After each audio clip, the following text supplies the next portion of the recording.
Hello दोस्तों, welcome back to my YouTube channel. दोस्तों, जैसा कि आप लोग जानते हैं कि 15 जुलाई से यूट्यूब एक नई पॉलिसी लेकर आ रहा है, जिसमें ऐसा होगा कि जितने भी लोग एआई से वीडियो बनाते हैं या फिर स्टोरी डालते हैं वो लोग अब यूट्यूब से अर्न नहीं कर पाएंगे। ठीक है, तो बात ऐसी है कि हमारे भी वीडियो डालने का कोई मतलब फ़ायदा नहीं होगा, हमें भी कोई फ़ायदा नहीं होगा और इससे हम पैसा कमा नहीं पाएंगे।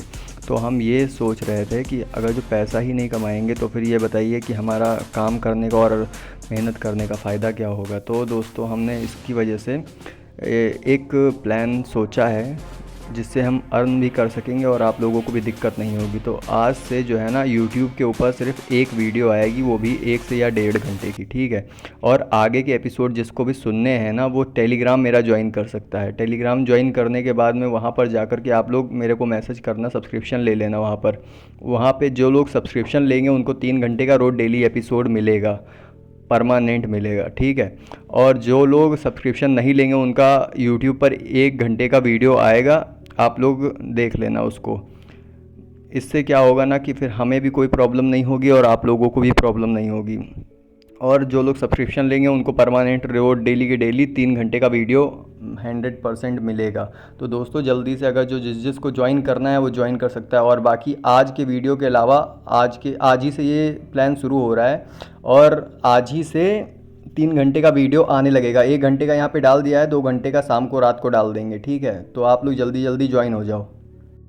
और फ्रेंड्स, एक और ज़रूरी बात, अगर जो कोई भी बंदा मेरी प्राइवेसी वाली वीडियो जो मैं टेलीग्राम पर 2 घंटे की डालूंगा, अगर जो वो बंदा कोई चालाकी दिखा करके उसको डाउनलोड करके उसके बाद में वो यूट्यूब पर पोस्ट करता है, तो भाई मैं उसको सीधा स्ट्राइक दे दूंगा बिना कुछ भी बताए। तो भाई अच्छा होगा कि ऐसा कोई ना करे। ठीक है। स्तब्ध रह गया। उसने अपनी हथेली में रखे जेड पत्थर को घुमाया। तारों जैसी चमकती हुई 9 प्रकाश किरणें उसकी आंखों में समा गईं। काफी देर तक उसे अपनी आंखों पर यकीन नहीं हुआ। दिव्य 9 सितारा बुध जेड, ये वही था जिसकी वह केवल अपने सपनों में ही कामना कर सकता था। उसे बार बार बताया गया था कि ऊपरी तारा मंडलों में भी इसे प्राप्त करना बेहद मुश्किल है। उसने दिव्य 9 सितारा बुध जेड के लिए कबिश से भारी मात्रा में गहरे रत्न उगाहे थे। दरअसल उसने स्वीकार किया था कि इस बात की बहुत संभावना थी कि उसे यह कभी न मिले, लेकिन अब यह सीधे उसके हाथों में आ गया था।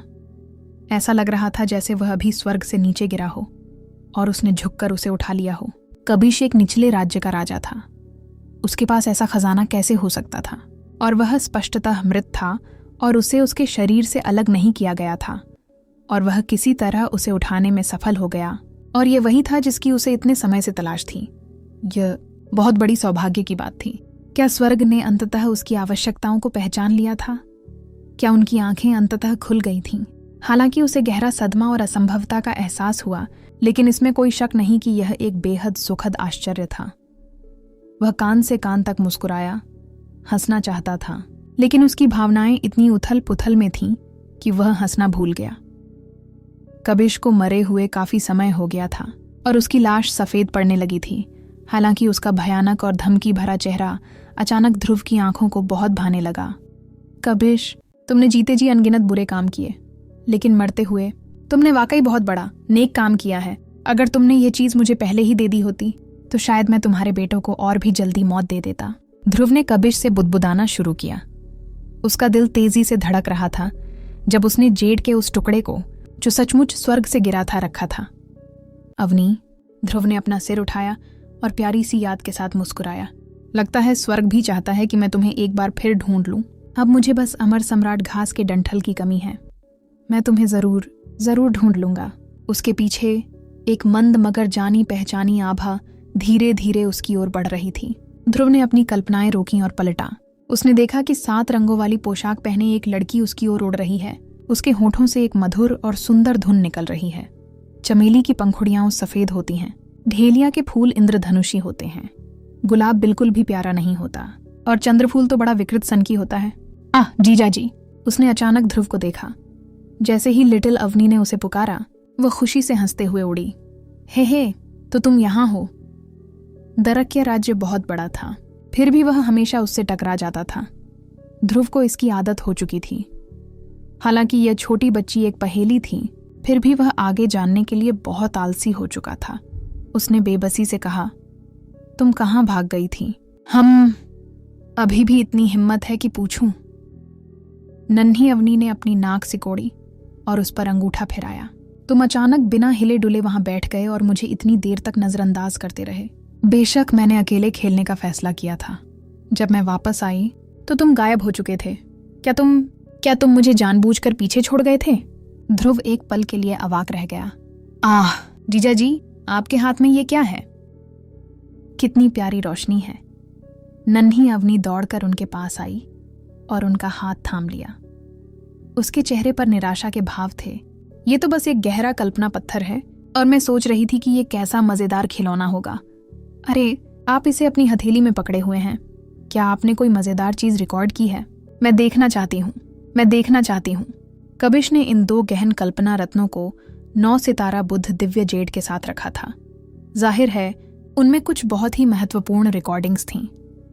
ध्रुव भी काफी उत्सुक था, इसलिए उसने जवाब दिया, ठीक है, लेकिन पहले तुम्हें मुझसे वादा करना होगा। तुम जो भी देखोगे मेरी पूर्व स्वीकृति के बिना किसी और को उसके बारे में बिल्कुल नहीं बताना। ये तो तय है, जो लड़कियां बकवास फैलाती हैं वे घृणित होती हैं। छोटी अवनी ने तुरंत जवाब दिया। ध्रुव ने अपने होठों को झुकाया और पहले गहन कल्पना पत्थर में थोड़ी मात्रा में गहन ऊर्जा डाली। गहन कल्पना शिला के केंद्र से एक छवि बाहर की ओर प्रक्षेपित हुई। ध्रुव ने कबिश की आकृति देखी। उनकी आधिकारिक पत्नी रखी उनके साथ थी। बगल में एक आकर्षक दिखने वाला युवक था जिससे कुलीनता का आभास हो रहा था। उस युवक के पीछे एक ठंडा और कठोर दिखने वाला अधेड़ व्यक्ति था। हालांकि यह गहन कल्पना शिला की एक छवि थी, फिर भी उसने ध्रुव को एक भारी और दमनकारी एहसास दिया। ध्रुव ने अपनी भौहें उठाईं। उसने इन दोनों की पहचान का अंदाजा तो लगाया, लेकिन उनकी बातचीत सुनकर वह सदमे में आ गया। अरे चाचा, रॉयल वुड स्पिरिट के बारे में, मेरे शाही पिता, जो शायद ही कभी गुस्सा करते हैं, अभी बहुत गुस्से में हैं। दरखास्त, तुम्हें अपने चाचा की मदद करनी होगी। रॉयल वुड स्पिरिट के मुद्दे को एक तरफ रखते हुए इन कुछ वर्षों में वुड स्पिरिट ऑर्ब्स और कल्टीवेशन इंक्यूबेटर्स की आपकी श्रद्धांजलि कम होती जा रही है। माँ? ध्रुव ने अंत तक गंभीरता से इसे देखा। उसकी भौहें तन गईं। जैसे जैसे छवियां गायब होती गईं, उसने गहन बिंब शिला को अपने हाथ में कसकर पकड़ रखा था। हालांकि वह सिर्फ एक गहन बिंब शिला थी, फिर भी अचानक वह हजारों गुना भारी लगने लगी। ऐसा इसलिए था क्योंकि इस छोटे से गहन कल्पना पत्थर के भीतर वे रिकॉर्डिंग आवाजें रखी हुई थीं, जो दिव्य मार्शल क्षेत्र के राजा की प्रतिष्ठा को बर्बाद करने के लिए पर्याप्त थीं, और यहां तक कि उन्हें संभावित प्रतिबंधों का सामना भी करना पड़ सकता था। वह युवक निस्संदेह महान राज्य राजा दरखास्त का पुत्र था, और जैसा कि सोफिया ने बताया था, जो उसके साथ था और उसकी रक्षा कर रहा था, वह संभवतः एक भयानक दिव्य संप्रभु राज्य विशेषज्ञ था। जहां तक इस रिकॉर्डिंग की बात है, तो अंदर मौजूद व्यक्तियों की हलचलें, छवियों की स्पष्टता, उनके सभी हाव भाव, उनकी निगाहें और भाव अत्यंत स्पष्टता से रिकॉर्ड किए गए थे। हर भाव पूरी तरह से कैद था और उनकी आवाजें तेज और स्पष्ट थीं, मानो यह बहुत कम दूरी से रिकॉर्ड किया गया हो। और इस दरखास्त को, जिसके बगल में यह दिव्य संप्रभु विशेषज्ञ तुनाम था, वास्तव में इसका एहसास ही नहीं हुआ था। कबिश ने यह कैसे हासिल किया? बहुत बोरिंग है। बस अजीब लोग अजीब बातें करते रहते हैं, बिल्कुल भी मजा नहीं आता। छोटी अवनी ने चेहरे पर निराशा के भाव लिए बड़बड़ाया। हालांकि अचानक उसके चेहरे पर एक चमक आ गई। वह खिलखिलाकर हंसी, लेकिन वह बड़ी बहन जो हरे रंग की ड्रेस पहने हुए है, बहुत सुंदर लग रही है। गहन कल्पना पत्थर के इस टुकड़े को हाथ में लेकर अगर सही समय होता तो यह कहना अतिशयोक्ति नहीं होगी कि अब दिव्य युद्ध क्षेत्र पर उसकी पकड़ थी, और यह पकड़ अपेक्षाकृत बड़ी थी। किसी ऊपरी तारा क्षेत्र पर तथा उसके महान क्षेत्र के राजा तक नियंत्रण प्राप्त कर पाना, यह किस प्रकार की अवधारणा थी? ध्रुव अब अगले गहन कल्पना पत्थर के प्रति जिज्ञासा से भर गया। उसने जल्दी से उसे उठाया और उसमें कुछ गहन ऊर्जा डाल दी। तस्वीरें दिखाई देने से पहले एक पुरुष की तेज सांसें और एक महिला की आनंद से भरी चीखें सुनाई दी। फिर रिकॉर्डिंग में एक जोड़ा दिखाई दिया, एक पुरुष और एक महिला जो यह कर रहे थे। आधी रात का समय था और चांद की रोशनी उनके चेहरों पर पड़ रही थी, जिससे उनके चेहरे साफ दिखाई दे रहे थे। वह आदमी दरखास्त था और वह महिला, यह वास्तव में कबिश की आधिकारिक पत्नी दरखास्त की चाची रखी थी। ध्रुव हक्का बक्का रह गया। उसके कानों के एक तरफ एक गुस्से से भरी जवान लड़की की आवाज उस पर चिल्ला रही थी। छोटी अवनी ने अपनी आंखें ढक लीं और दूर कूद गई। उसका चेहरा गहरे लाल रंग का हो गया था। तुम बुरे आदमी, कामुक शैतान, बेहद विकृत, तुम सच में बहुत घिनौने हो। ये इस तरह की घिनौनी चीज तुम TR%। ध्रुव ने जल्दी से गहन कल्पना पत्थर को हटा दिया और बचाव में अपने दोनों हाथ ऊपर उठा दिए। ये मेरी चीजें नहीं हैं, मैंने इन्हें अभी अभी उठा लिया। तुमने न सिर्फ इतना घिनौना काम किया है, बल्कि अपनी गलतियां मानने से भी इनकार कर रहे हो। तुम सच में बहुत बड़े बदमाश हो। छोटी अवनी चिल्लाई। ध्रुव ने बेबसी से कंधे उचका दिए। ठीक है, मैं एक घिनौना, बेहद विकृत इंसान हूं, इसलिए भविष्य में तुम्हें मेरा पीछा नहीं करना चाहिए। काम पूरा होने के बाद उसने कबिश की लाश को पकड़ लिया और उड़ना शुरू कर दिया। अरे, तुम कहाँ जा रहे हो? मेरा इंतजार करो। छोटी अवनी ने दोनों छोटे हाथ अपनी आंखों से नीचे कर लिए और उसके पीछे दौड़ी। तुम अब भी मेरा पीछा क्यों कर रहे हो? तुम्हें मेरा जीजा बनने के लिए किसने कहा? भले ही तुम एक बहुत बुरे, पतित और बिगड़ैल इंसान हो, फिर भी मुझे तुम्हें स्वीकार करना ही पड़ेगा। मैं कितनी दयनीय हूं। छोटी अवनी का चेहरा दया से भरा हुआ था। ध्रुव ने अपनी आंखें घुमाईं। जवाब देने में बहुत आलसी था। उसने काल भैरव पंथ की स्थिति की जांच नहीं की। ध्रुव कबिश का शरीर अपने साथ ले आया और ब्लैक सोल माउंटेन के पास से उड़कर डार्किया शहर का चक्कर लगाते हुए डार्किया शहर के दक्षिण में पहुंच गया। यह वह नष्ट हो चुका गुप्त क्षेत्र था जहां वुडमान जाती रहती थी। यह उनका अंतिम विश्राम स्थल भी था। जब वह फूलों से भरी इस जमीन पर पहुंचा तो ध्रुव के चेहरे से सारे भाव गायब हो गए। उसने कबिश को जमीन पर पटक दिया और फिर घुटनों के बल बैठकर आंखें बंद कर लीं। उसकी हरकतें देखकर छोटी चमेली का मुंह खुला का खुला रह गया। उसने पूछा, जीजा जी, ये जगह कहाँ है? आप क्या कर रहे हैं? ध्रुव ने धीरे से सिर झुकाकर जवाब दिया, यह जगह कभी एक गुप्त दुनिया थी। यहाँ कई वुडमान सुरक्षित रूप से रहते थे। वे मुझ पर बहुत दयालु थीं, लेकिन कुछ समय पहले मेरी वजह से वे सभी मारे गए। ओह! छोटी अवनी ने पलकें झपकाईं। कुछ देर की खामोशी के बाद ध्रुव ने आंखें खोलीं और अपनी हथेली आगे बढ़ाई। आग का एक गोला कबिश की लाश पर आकर गिरा और जलने लगा। देखते ही देखते राख उड़कर चारों ओर फैल गई। सोनाकर, ये सीनियर भानुष है सारांश मैं आप सबका ऋणी हूं। इस दुष्ट को, जिसने अनगिनत पीढ़ियों से आपकी जाति को नुकसान पहुंचाया है, आपके अंतःकरण को शांति देने के लिए उसे राख में बदलने के अलावा मैं आप सबका यह ऋण कभी नहीं चुका सकता। अब से मैं केवल एक ही काम कर सकता हूं, और वह मैं अपनी पूरी शक्ति से करूंगा, और वह है हर उस वुडमान की रक्षा करना जिससे मैं मिलूं। वुडमान, मैं डार्किया लोक छोड़ने वाला हूं, लेकिन मैं तुमसे वादा करता हूं कि मैं तुम्हारी बड़ी बहन को जरूर ढूंढ लूंगा। मैं इसकी कसम खाता हूं। शायद स्वर्गीय रहस्य लोक उसके ठिकाने के बारे में कुछ बता सके। जब मैं उसे ढूंढ लूंगा, अगर वह मान जाए तो मैं उसे उस ग्रह पर वापस ले आऊंगा जहां मैं पैदा हुआ था। वहां वह सुरक्षित रहेगी और उसे किसी भी तरह की बदमाशी का सामना नहीं करना पड़ेगा। जैसे ही कबिश की राख बिखरने लगी, यहां हवा की गति बहुत धीमी हो गई। काफी देर तक चुप रहने के बाद ध्रुव आखिरकार उठ खड़ा हुआ। फिर छोटी अवनी बोली, जीजा जी, आपने अभी कहा था कि आप स्वर्गीय रहस्यमय लोक जाना चाहते हैं, क्या यह सच है? बिल्कुल। मेरे पास ऐसी चीजें और लोग हैं जिन्हें मुझे ढूंढना है। ईश्वरीय क्षेत्र बहुत विशाल है और मैं अकेला हूं। जो भी मेरी मदद कर सकता है वह संभवतः स्वर्गीय रहस्यमय क्षेत्र में होगा। मुझे उम्मीद है कि वह रहस्यमय और गुप्त क्षेत्र मुझे निराश नहीं करेगा। ओह! लड़की के चेहरे पर उलझन भरे भाव थे। उसने नाक दबाते हुए जल्दी से कहा, जीजा जी, मुझे लगता है कि आपके लिए स्वर्गीय रहस्यमय लोक में न जाना ही बेहतर होगा। अगर आप गए भी तो कोई फायदा नहीं होगा। ध्रुव ने उसे घूर कर देखा। तुम्हें कैसे पता? यह छोटी अवनी को सोचने में कठिनाई हुई और थोड़ी देर बाद वह खिलखिलाकर बोली, मैंने कोई कारण नहीं सोचा है। मेरे सोचने का इंतजार करो और फिर तुम्हें बताऊंगी, ठीक है? ध्रुव ने आंखें सिकोड़ी और सिर नीचे कर लिया। छोटी बच्ची, तुमने अभी तक मुझे यह नहीं बताया कि तुम कौन हो और कहां से हो। मैं चाहे कहीं भी जाऊं, तुम हमेशा मेरा ठिकाना ठीक ठीक बता देती हो। तुम असल में कौन हो? मेरे करीब आने का तुम्हारा मकसद क्या है? ऐसा इसलिए है क्योंकि आप मेरे जीवन रक्षक उपकारक हैं और मेरे देवर भी हैं। छोटी अवनी ने ईमानदारी से उसकी ओर देखा। ध्रुव का मुंह फड़क उठा। अगर मैं तुम्हारी बात पर यकीन करूं तो मैं बेवकूफ़ हो जाऊंगा। वह सीधा हुआ और उसकी नज़रें उसकी आंखों से टकरा गईं।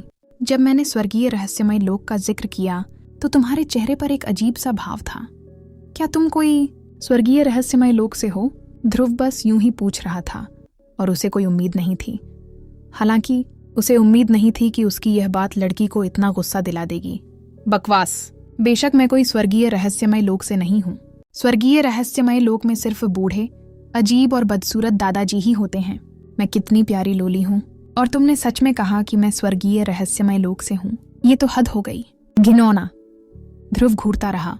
उसकी आभा तुरंत कमजोर पड़ गई। यह मेरा मतलब ये नहीं था। मैं तो बस यूं ही। तुम्हारा मतलब बिल्कुल यही था। छोटी अवनी का चेहरा गुस्से से भर गया। एक खूबसूरत लड़की के साथ तुम इससे बुरा कुछ नहीं कर सकते। हम्फ, मैं तुम्हें नजरअंदाज कर दूंगी। छोटी अवनी गुस्से में अपनी बात पूरी करने के बाद पलटी और दूर उड़ गई। अरे, ध्रुव ने सहजता से अपना हाथ बढ़ाया, लेकिन इसके बारे में सोचने के बाद वह उसे रोकने के लिए आगे नहीं बढ़ा और केवल खुद से बुदबुदाया, क्या अजीब है, तुम मुझे फुसलाने के लिए मेरे पीछे नहीं भागोगे? लड़की की गुस्से भरी चीखें दूर से सुनाई दे रही थीं। अब मैं सचमुच तुम्हें नजरअंदाज कर दूंगी। जैसे ही उसने बोलना समाप्त किया, लड़की और भी तेजी से चली गई और ध्रुव की नजरों से ओझल हो गई। लिटिल अवनी के चले जाने के बाद वह फिर से प्रकट नहीं हुई। यहां तक कि जब ध्रुव डार्किया शहर लौट आया, वह मासूम और बेदाग, बचकानी और नासमझ लग रही थी। लेकिन अब जब ध्रुव ने इसके बारे में सोचा तो उसने पूरे समय चुप्पी साधे रखी थी। हालांकि उसकी आंखें असाधारण रूप से बेदाग और पवित्र थीं, बिल्कुल सितारों में जड़े रत्नों की तरह। इसके अलावा वह कभी भी उसके लिए किसी खतरे का एहसास लेकर नहीं आई। हालांकि उसने 2 बार उसकी जान लेने से लगभग इनकार कर दिया था। ध्रुव को पता नहीं क्यों, लेकिन उसके अंदर जरा भी नफरत नहीं पनप रही थी। हालांकि जब वह बेतुके गुस्से में चली गई तो उसने राहत की सांस ली। फिर भी उसे उसकी थोड़ी सी याद आ रही थी। स्वर्गीय रहस्यमय लोक में जाने का समय आ गया है। आशा है कि वहां कुछ पुरस्कार मिलेंगे। अपने पास मौजूद अरबों गहन रत्नों के बारे में सोचकर ध्रुव आश्वस्त महसूस कर रहा था। ऊपरी तारा लोक चाहे कितने भी उच्च क्यों न हो, उसे विश्वास नहीं हो रहा था कि इतने गहन रत्नों का आदान प्रदान 2 स्वर्गीय रहस्यों के बदले नहीं हो सकता। ब्लैक फेदर मर्चेंट गिल्ड पहुंचकर मिस्टर जी पहले ही लौट चुके थे। ध्रुव को देखते हुए वे तुरंत उठे और बेहद उत्तेजित होकर ध्रुव से कहा, सरलिंग ध्रुव, काल भैरव पंथ का नाश हो गया है। डार्किया क्षेत्र में स्थिति नाटकीय रूप से बदलने वाली है। मेरा ब्लैक फेदर मर्चेंट गिल्ड एक बार फिर से नई जान फूंक सकेगा। ये सब आपने हमें दिया है, फिर भी आपके उपकार का बदला चुकाने का हमारे पास कोई रास्ता नहीं है। कृपया मेरा प्रणाम स्वीकार करें। अपने उत्तेजित भाषण के बाद मिस्टर जी ने ध्रुव के सामने गहरा प्रणाम किया। यद्यपि ध्रुव ने ब्लैक फेदर मर्चेंट गिल्ड के लिए ऐसा कुछ नहीं किया, फिर भी परिणाम वास्तव में सुधार के आभार के समान थे। ध्रुव उसे उठाने के लिए आगे बढ़े और बोले, मिस्टर जी, आपको ऐसा करने की जरूरत नहीं है। मैं आज आपसे एक अनुरोध लेकर आया हूं। क्या सर लिंग ध्रुव स्वर्गीय रहस्यमय क्षेत्र की ओर जा रहे हैं? मिस्टर जी ने मुस्कुराते हुए पूछा और आगे कहा, सोफिया ने इस जी को आपके मामलों के बारे में पहले ही सूचित कर दिया है। दिव्य 9 सितारा बुद्ध जेड और अमर सम्राट घास जैसी रहस्यमय वस्तुओं को कम समय में खोजने के लिए स्वर्गीय रहस्यमय क्षेत्र वास्तव में सबसे अच्छा विकल्प होगा, लेकिन इसकी लागत भी बहुत अधिक होगी। हालांकि चूंकि आपका ऐसा इरादा है, मुझे यकीन है कि आप पहले से ही पूरी तरह तैयार हैं। जहां तक स्वर्गीय रहस्यमय लोक जाने की बात है, मिस्टर जी और भी ज्यादा खिलखिलाकर मुस्कुराए। दरअसल सोफिया 1 घंटे पहले ही इस मामले को खुद देख चुका है। तुम्हें बस यहाँ थोड़ा आराम करना है और जल्दी ही। महोदय! मिस्टर जी की बात पूरी भी नहीं हुई थी कि पीछे से सोफिया की थोड़ी बेचैन आवाज सुनाई दी।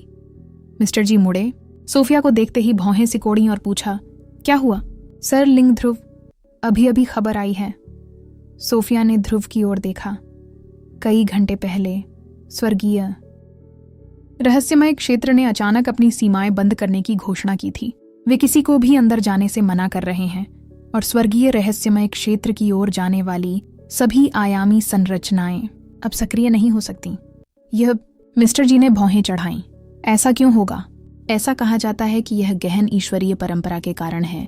हालांकि यह तो स्वर्गीय रहस्य क्षेत्र ही जानता होगा कि यह सच है या नहीं, सोफिया ने कहा।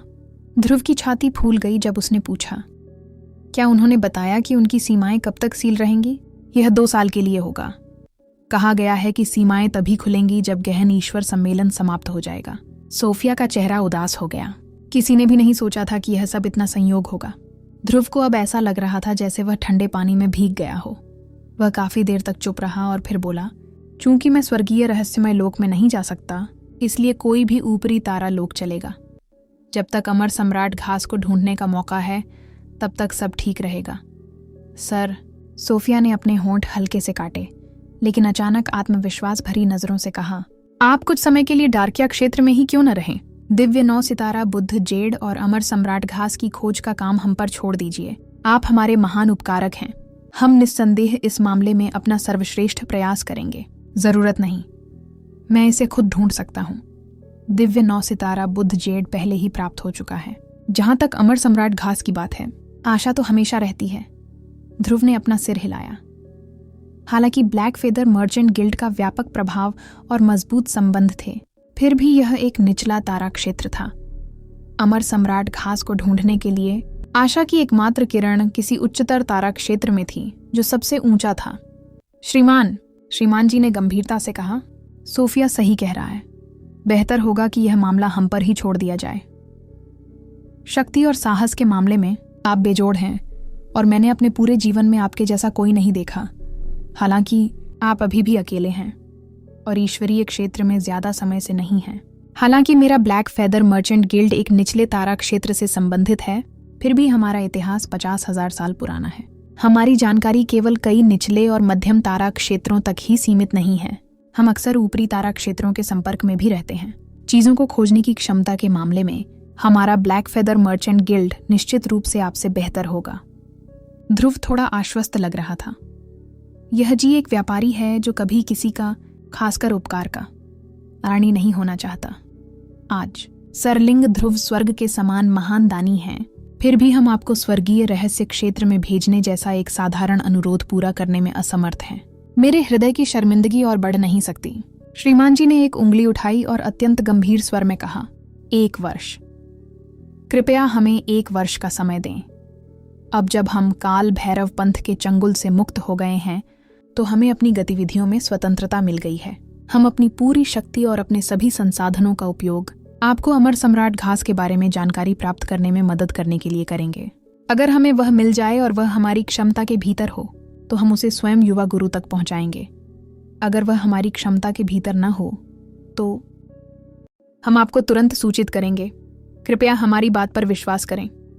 अगर 1 साल में हमारे पास दिखाने के लिए कुछ भी नहीं है, तो हमारे पास यंग मास्टर को यहाँ रखने का चेहरा नहीं होगा।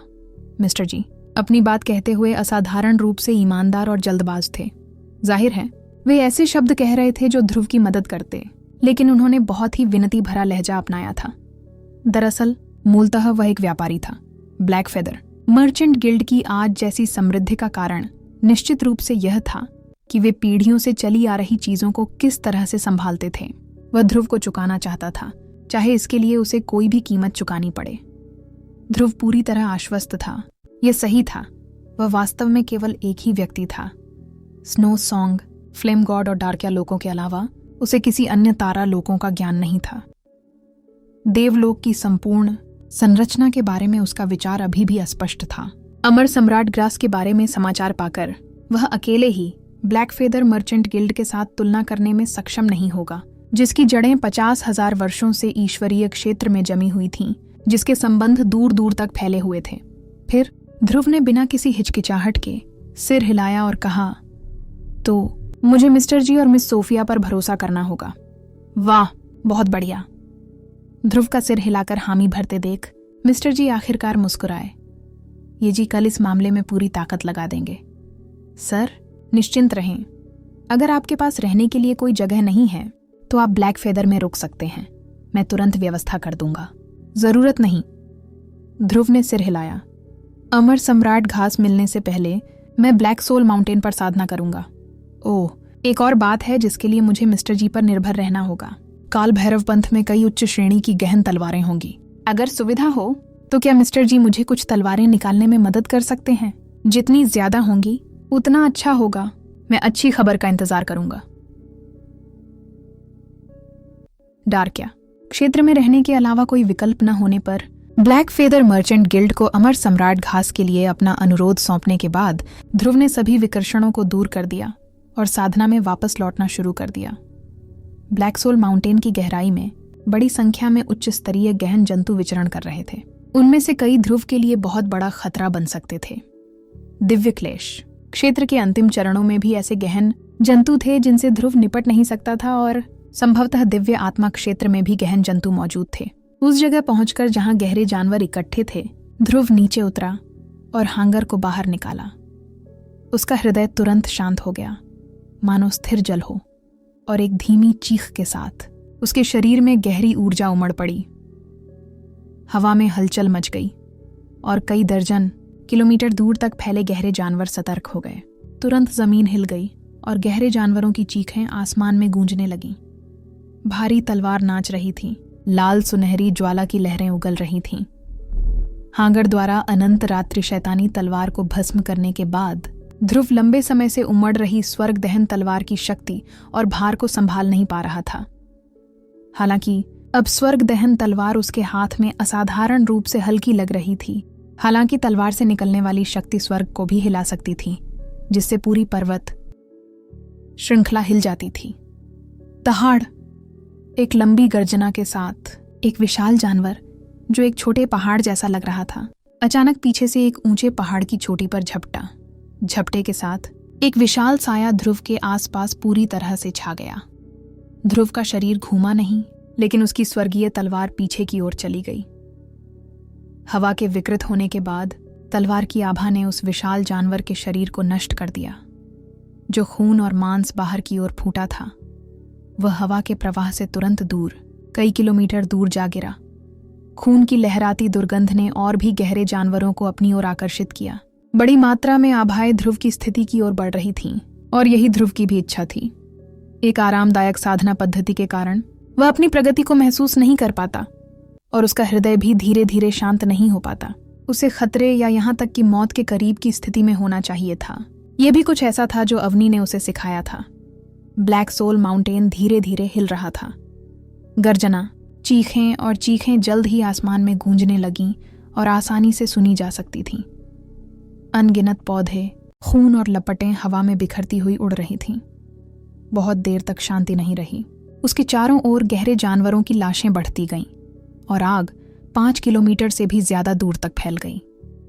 ध्रुव का शरीर ऊर्जा खोने लगा था, लेकिन उसकी तलवार का हर वार और भी तेज होता जा रहा था, क्योंकि उसका खून और भी तेजी से उबल रहा था। हालांकि उसे यह नहीं पता था कि दूर आसमान में एक जोड़ी आंखें चुपचाप उसे देख रही थीं। नन्ही अवनी अपनी टांगें क्रॉस करके एक बादल के ऊपर बैठ गई। उसने अपने हाथों से अपने गालों को सहारा दिया और बिना पलकें झपकाए ध्रुव को घूरती रही। वह बहुत देर तक इसी अवस्था में रही, चुपचाप और गंभीरता से देखती रही। उसे खुद भी नहीं पता था कि इतनी उबाऊ बात उसे इतनी देर तक और इतनी गंभीरता से घूरने पर मजबूर क्यों कर रही थी, अपनी नजरें हटाने से इनकार करते हुए। 1 घंटा बीत चुका था और गहरे जानवरों की चीखें आखिरकार बंद हो गई थीं। ध्रुव अपनी तलवार के सहारे जमीन पर घुटनों के बल बैठा था। ऐसा लग रहा था मानो उसकी तेज सांसों से उसका शरीर टूट जाएगा। उसके बगल में गहरे जानवरों की लाशों के अवशेष पहाड़ की तरह ढेर लगे थे और खून की बदबू इतनी तेज थी कि लोगों को उल्टी करने का मन कर रहा था। ध्रुव एक टूटे हुए पत्थर पर झुक गया और अपनी चोटों का इलाज करना शुरू कर दिया। उसकी अभिव्यक्ति भयावह रूप से शांत थी। उस पर लगी सभी चोटें जो अन्य लोगों को डरा रही थीं, उसके लिए असाधारण रूप से सामान्य और आम थीं। सचमुच समान। अपनी नजर अभी भी ध्रुव पर गड़ाए हुए लिटिल अवनी ने धीरे से कहा। उसकी नजर अनजाने में धुंधली हो गई। ध्रुव ने जब ब्लैक सोल माउंटेन में साधना की, उस दौरान डार्किया क्षेत्र में काल भैरव पंथ के कारण स्वर्ग और पृथ्वी में उथल पुथल मच गई थी। हालांकि ध्रुव इन बदलावों के केंद्र में था, फिर भी उसे जरा भी परवाह नहीं थी। वह ब्लैक सोल माउंटेन के खतरे वाले क्षेत्र में और भी गहराई तक गया, अपने हाथ में तलवार लिए, और भी ज्यादा खतरनाक गहरे जानवरों को मारता हुआ अपनी सफलता की तलाश में। धमाका, एक तेज धमाके की आवाज हुई और एक ऊंचा पहाड़ बीच से फट गया। एक विशाल सींग वाला विशाल जानवर मलबे में गिर पड़ा। ध्रुव की सांसें फूल रही थीं। उसके पूरे शरीर पर जख्म साफ दिखाई दे रहे थे और वह लगभग थक चुका था। उसने तुरंत किसी सुरक्षित जगह की तलाश नहीं की, बल्कि पश्चिम की ओर देखने लगा। एक महिला आकृति उसकी ओर आ रही थी और आसमान से उतरी। सोफिया ने आज हल्के नीले रंग का परिधान पहना हुआ था। उसकी स्कर्ट पर चांदी के रंग के 9 पंखुड़ियों वाले फूलों के डिजाइन थे। उसकी मलमल की बेल्ट कमल के रंग की थी और उसके बाल आराम से हवा में लहरा रहे थे। उसके बालों में एक बकाइन रंग का फूल लगा हुआ था, जिससे वह काफी सहज लग रही थी। फिर भी उसकी शान में कोई कमी नहीं आई। सर, लिंग ध्रुव सचमुच उत्कृष्ट हैं। सोफिया की खूबसूरत आंखों में एक ऐसी चमक थी जो दूसरों को दिल से आहें भरने पर मजबूर कर सकती थी। उसके पीछे एक बूढ़ा व्यक्ति खड़ा था जिसके आधे सिर पर सफेद बाल थे। जब उसने ध्रुव को देखा तो उसके चेहरे पर भी वैसा ही आश्चर्य था। उसने अपने सामने उस युवक को दिव्य क्लेश क्षेत्र के शुरुआती चरणों में एक विशाल भयंकर जानवर का वध करते देखा था। हालांकि ध्रुव को हर जगह चोटें लगी थीं, लेकिन वह स्पष्ट रूप से दिव्य आत्मा क्षेत्र के दूसरे स्तर पर ही था। मिस सोफिया, आप यहाँ क्या कर रही हैं? ध्रुव ने सोफिया की ओर देखा और फिर ध्यान से उसके पीछे खड़े बूढ़े व्यक्ति को टटोला। इस व्यक्ति की अथाह शक्ति बहुत प्रबल थी। वह संभवतः दिव्य आत्मा लोक में था। उसकी सुरक्षा के बिना सोफिया यहाँ नहीं आ पाता। आखिरकार ये ब्लैक फेदर मर्चेंट गिल्ड ही था। हालांकि वे काल भैरव पंथ के बराबर नहीं थे, फिर भी उनके बीच एक दिव्य आत्मा विशेषज्ञ का होना लगभग तय था। सोफिया ने पीछे मुड़कर मुस्कुराते हुए कहा, छठे चाचा। बूढ़ा आदमी घूमा। जाने से पहले उसने सीधे ध्रुव की आंखों में देखा और फिर आकाश में गायब हो गया। उसका आभामंडल अभी भी आसपास था, हालांकि छिपा हुआ, ताकि वह किसी भी समय सोफिया की रक्षा कर सके। उफ! ध्रुव ने गहरी सांस ली और स्वर्ग दहन तलवार रख दी। वह जमीन पर बैठ गया और अपनी चोटों से उभरने लगा। सोफिया आगे बढ़ी और अपनी स्कर्ट एक तरफ समेट ली। अपनी खूबसूरत पोशाक के गंदे होने के डर से बेपरवाह वह ध्रुव के सामने बैठ गई। उसने एक बैंगनी क्रिस्टल की अंगूठी निकाली। सर लिंग ध्रुव ने हमें पहले ही कुछ उच्च श्रेणी की गहरी तलवारें ढूंढने का निर्देश दिया था। तुम्हें जो चाहिए वो अंदर ही होना चाहिए। मुझे यकीन नहीं है कि आपको यह याद है या नहीं, लेकिन जब हम पहली बार मिले थे तो विंड एंड विला का विषय था। विंड एंड विला को काल भैरव पंथ ने नष्ट कर दिया था और उन्होंने अपनी प्रसिद्ध तलवारें खो दी। उनमें से ज्यादातर तलवारें वास्तव में काल भैरव पंथ के भीतर ही थीं। पिता सर लिंग ध्रुव के अनुरोधों को अत्यंत महत्वपूर्ण मानते हैं, इसलिए उन्होंने इन प्रसिद्ध तलवारों को खोजने के लिए बहुत सारा सोना और संसाधन खर्च किए। मुझे विश्वास है कि इन्हें देखने के बाद आप निश्चित रूप से निराश नहीं होंगे। ध्रुव ने बैंगनी क्रिस्टल की अंगूठी ली और उसे अपनी गहन शक्ति से उड़ा दिया। वहां विभिन्न प्रकार की गहन तलवारें थीं, कुल मिलाकर कम से कम 30, और प्रत्येक तलवार एक असाधारण आभा बिखेर रही थी। नीले ध्रुव तारे के भीतर वे अतुलनीय तलवारें होंगी और देवलोक में भी वे असाधारण हथियार होंगी। बहुत बढ़िया, ध्रुव हंसा। उसने अंगूठी रख दी और नजरों से आभार व्यक्त किया। हागर जो तलवारें खाती थीं, अनंत रात्रि शैतानी तलवार को छोड़कर वे सभी निचले लोक की साधारण तलवारें थीं, और अभी उसे जो तलवारें मिली थीं वे दिव्य मार्ग की थीं। उनमें से कोई भी एक खा लेने पर हागर की शक्ति में भारी वृद्धि हो जाती। इस समय उसे सबसे अधिक आवश्यकता थी स्वर्ग भेदने वाली तलवार की, ताकि उसकी अपनी शक्ति बढ़ सके। काल भैरव पंथ के बुरे कर्म बहुत ज्यादा हैं। दरक क्षेत्र के कई संप्रदाय पहले क्रोधित थे, फिर भी कुछ भी करने से डरते थे। अब जब उन्होंने दिव्य मार्शल क्षेत्र का समर्थन खो दिया है तो वे संभवतः गंभीर संकट में पड़ जाएंगे। मेरे पिता प्रतिशोधी व्यक्ति नहीं हैं। उन संप्रदायों से प्रतिशोध की आग भड़कने से पहले वे उन सभी लोगों को जिनकी साधनाएं अपंग हो गई हैं संबंधित शाखा संप्रदायों में भेज देंगे, और उन सभी शाखा संप्रदायों ने तब से खुद को सील कर लिया है। ध्रुव ने शांति से अपनी आंखें बंद कर लीं और सिर हिलाया, ये देखकर कि उसकी कोई खास दिलचस्पी नहीं है। सोफिया ने बात जारी नहीं रखी, लेकिन वह वहां से गई भी नहीं। ध्रुव के शरीर पर चोट के निशान देखकर उसके अंदर सदमे की लहर दौड़ गई। उसने धीरे से पूछा, श्रीमान लिंग ध्रुव, आप इस तरह से गहन शक्ति की खोज क्यों कर रहे हैं? आपकी वर्तमान साधना के आधार पर आप अपने साथियों के बीच असाधारण माने जाते हैं। आप साधना के लिए लगभग अपना जीवन दांव पर लगा रहे हैं। आप 9 सितारा, दिव्य, बुद्ध जेड और अमर सम्राट घास की गहन खोज इसलिए कर रहे हैं ताकि आप अपनी गहन शक्ति बढ़ा सकें। क्या मैं सही कह रही हूँ? मैं 2 साल में गहन ईश्वर सम्मेलन में प्रवेश करना चाहता हूँ, ध्रुव ने सपाट रूप से उत्तर दिया। सोफिया हैरान रह गई। उसे यकीन नहीं हो रहा था कि ऐसा उसके तर्क की वजह से था या उसने उसे सीधे सीधे बता दिया था।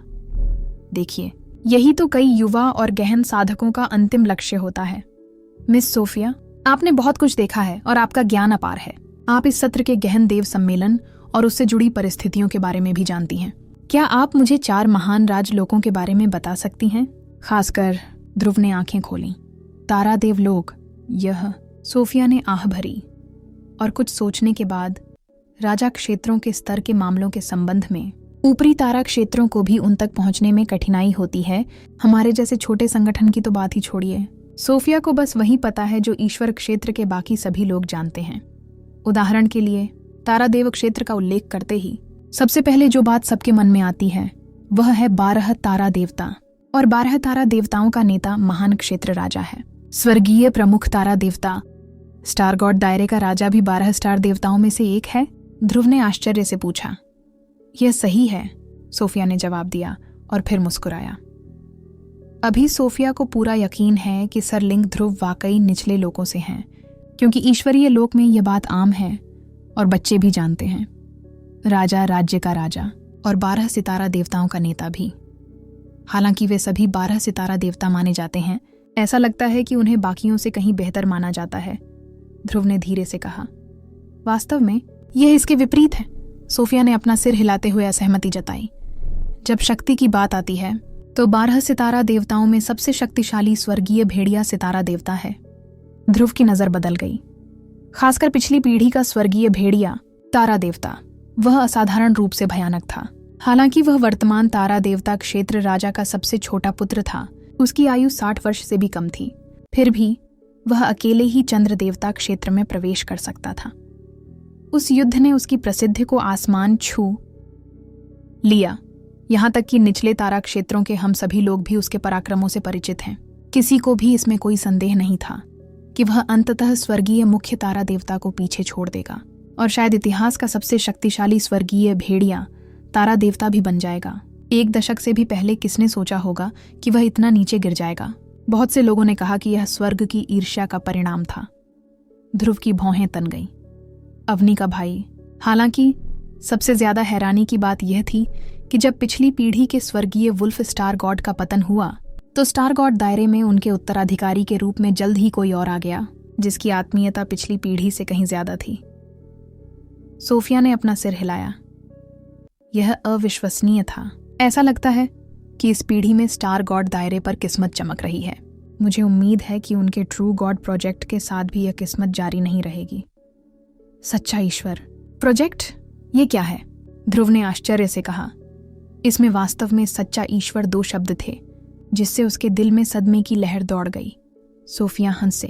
राजा क्षेत्रों के स्तर पर दिव्य गुरु क्षेत्र के शिखर पर रहने वाले सभी लोग आगे बढ़ने के तरीके खोज रहे हैं और एक और भी उच्च क्षेत्र प्राप्त कर रहे हैं।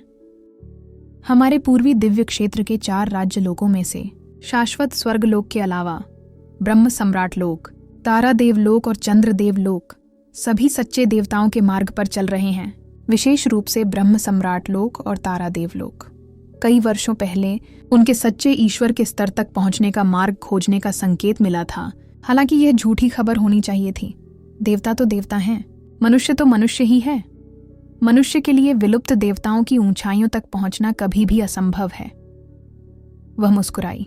मेरे जैसी कमजोर लड़की भी इसके बारे में जानती है, इसलिए वे भी इस तर्क को जरूर समझेंगे। कोई जितना बड़ा होगा उतनी ही ज्यादा ऊंचाइयों को छूने की उसकी इच्छा होगी। वे मानव की क्षमता की सीमा तक पहुंच चुके हैं और इसलिए अब वे उस सीमा को तोड़ना चाहते हैं। ध्रुव ने शांति से कहा। अन्य दिव्य क्षेत्रों के अन्य राज क्षेत्रों को भी ऐसा ही होना चाहिए। भले ही वे गहराई से जानते हों कि यह असंभव है, फिर भी वे सफलता की अपनी खोज बंद नहीं करेंगे। सोफिया ने बिना पलक झपकाए एक प्रसन्न मुस्कान के साथ उत्तर दिया। लगता है सर, लिंग ध्रुव राज लोगों का बेसब्री से इंतजार कर रहे हैं। अगर आप गहन देव सम्मेलन में शामिल हो जाते हैं तो मैं आपको अग्रिम शुभकामनाएं देता हूं। एक बार जब आप शाश्वत स्वर्ग देव लोक में प्रवेश कर जाएंगे तो आप राजलोकों के सदस्यों को देख पाएंगे। शायद आपको पश्चिमी दिव्य क्षेत्र के राजलोकों के विशेषज्ञों से भी मिलने का मौका मिले। पश्चिमी दिव्य क्षेत्र? ध्रुव को आश्चर्य हुआ। विशेष रूप से पश्चिमी दिव्य क्षेत्र ही क्यों? ऐसा इसलिए है क्योंकि उत्तरी और दक्षिणी दिव्य क्षेत्र सम्मेलन में भाग नहीं लेंगे, सोफिया ने उत्तर दिया। ऐसा क्यों है? सोफिया ने धीरे से समझाया। विशाल देवलोक में पश्चिमी दिव्य क्षेत्र सबसे बड़ा और सबसे शक्तिशाली है। इसके अलावा ड्रैगन देवलोक उनमें से सबसे प्रमुख लोक है।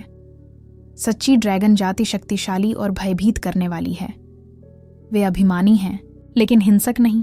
कई जीव उन्हें पूजते हैं और से बाहर नहीं निकल पा रहा था, और इस तरह चंद्र संहारक शैतान के घोंसले में फंस गया था और उससे आधा कदम भी बाहर निकलने की हिम्मत नहीं जुटा पा रहा था। लेकिन उसकी भौहें तुरंत उठ गईं। कुछ ठीक नहीं था। जब उसने देवताओं के युग से संबंधित किंवदंतियां सुनी तो उनमें केवल शैतानों और देवताओं के पृथक्करण का उल्लेख था। उनमें इस बारे में कुछ भी नहीं कहा गया था कि वे एक दूसरे के क्षेत्र में प्रवेश नहीं कर सकते।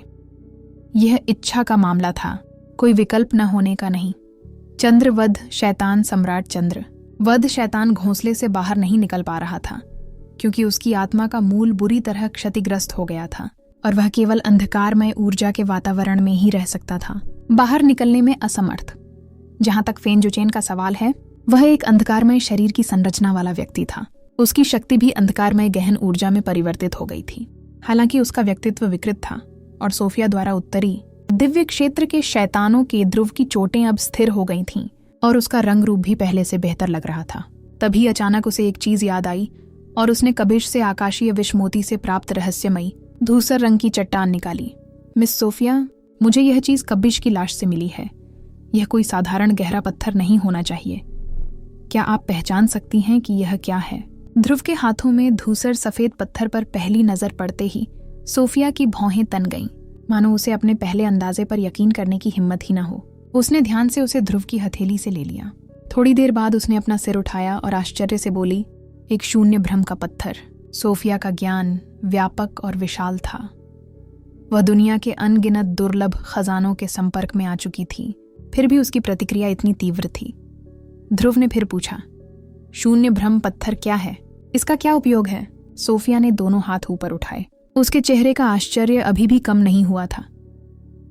सिर्फ उसके स्तर के आधार पर एक शून्य भ्रम पत्थर दिव्य 9 सितारा बुद्ध जेड से कहीं बेहतर और उच्च श्रेणी का माना जाता है। यह कहीं ज्यादा दुर्लभ है।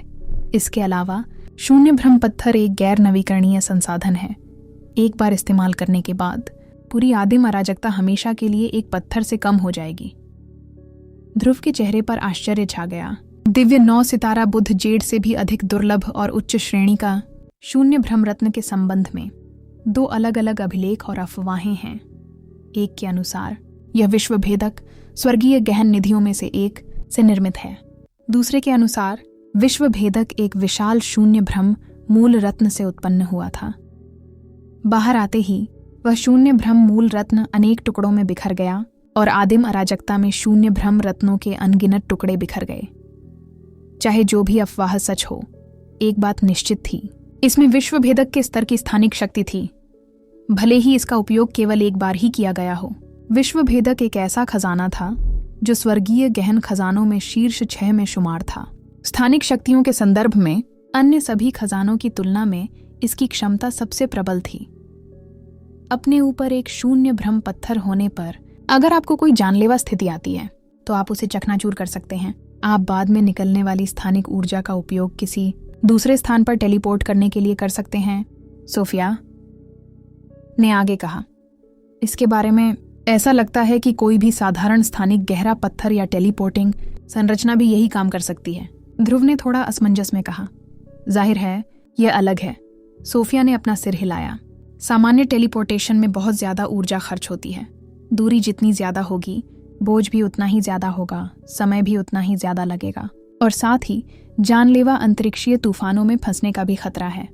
शून्य भ्रम रत्न की टेलीपोर्टेशन दूरी की कोई सीमा नहीं है और यह उपयोगकर्ता को आदिम अराजकता में कहीं भी, चाहे वह स्थान कितना भी दूर क्यों न हो, तुरंत टेलीपोर्ट कर सकता है।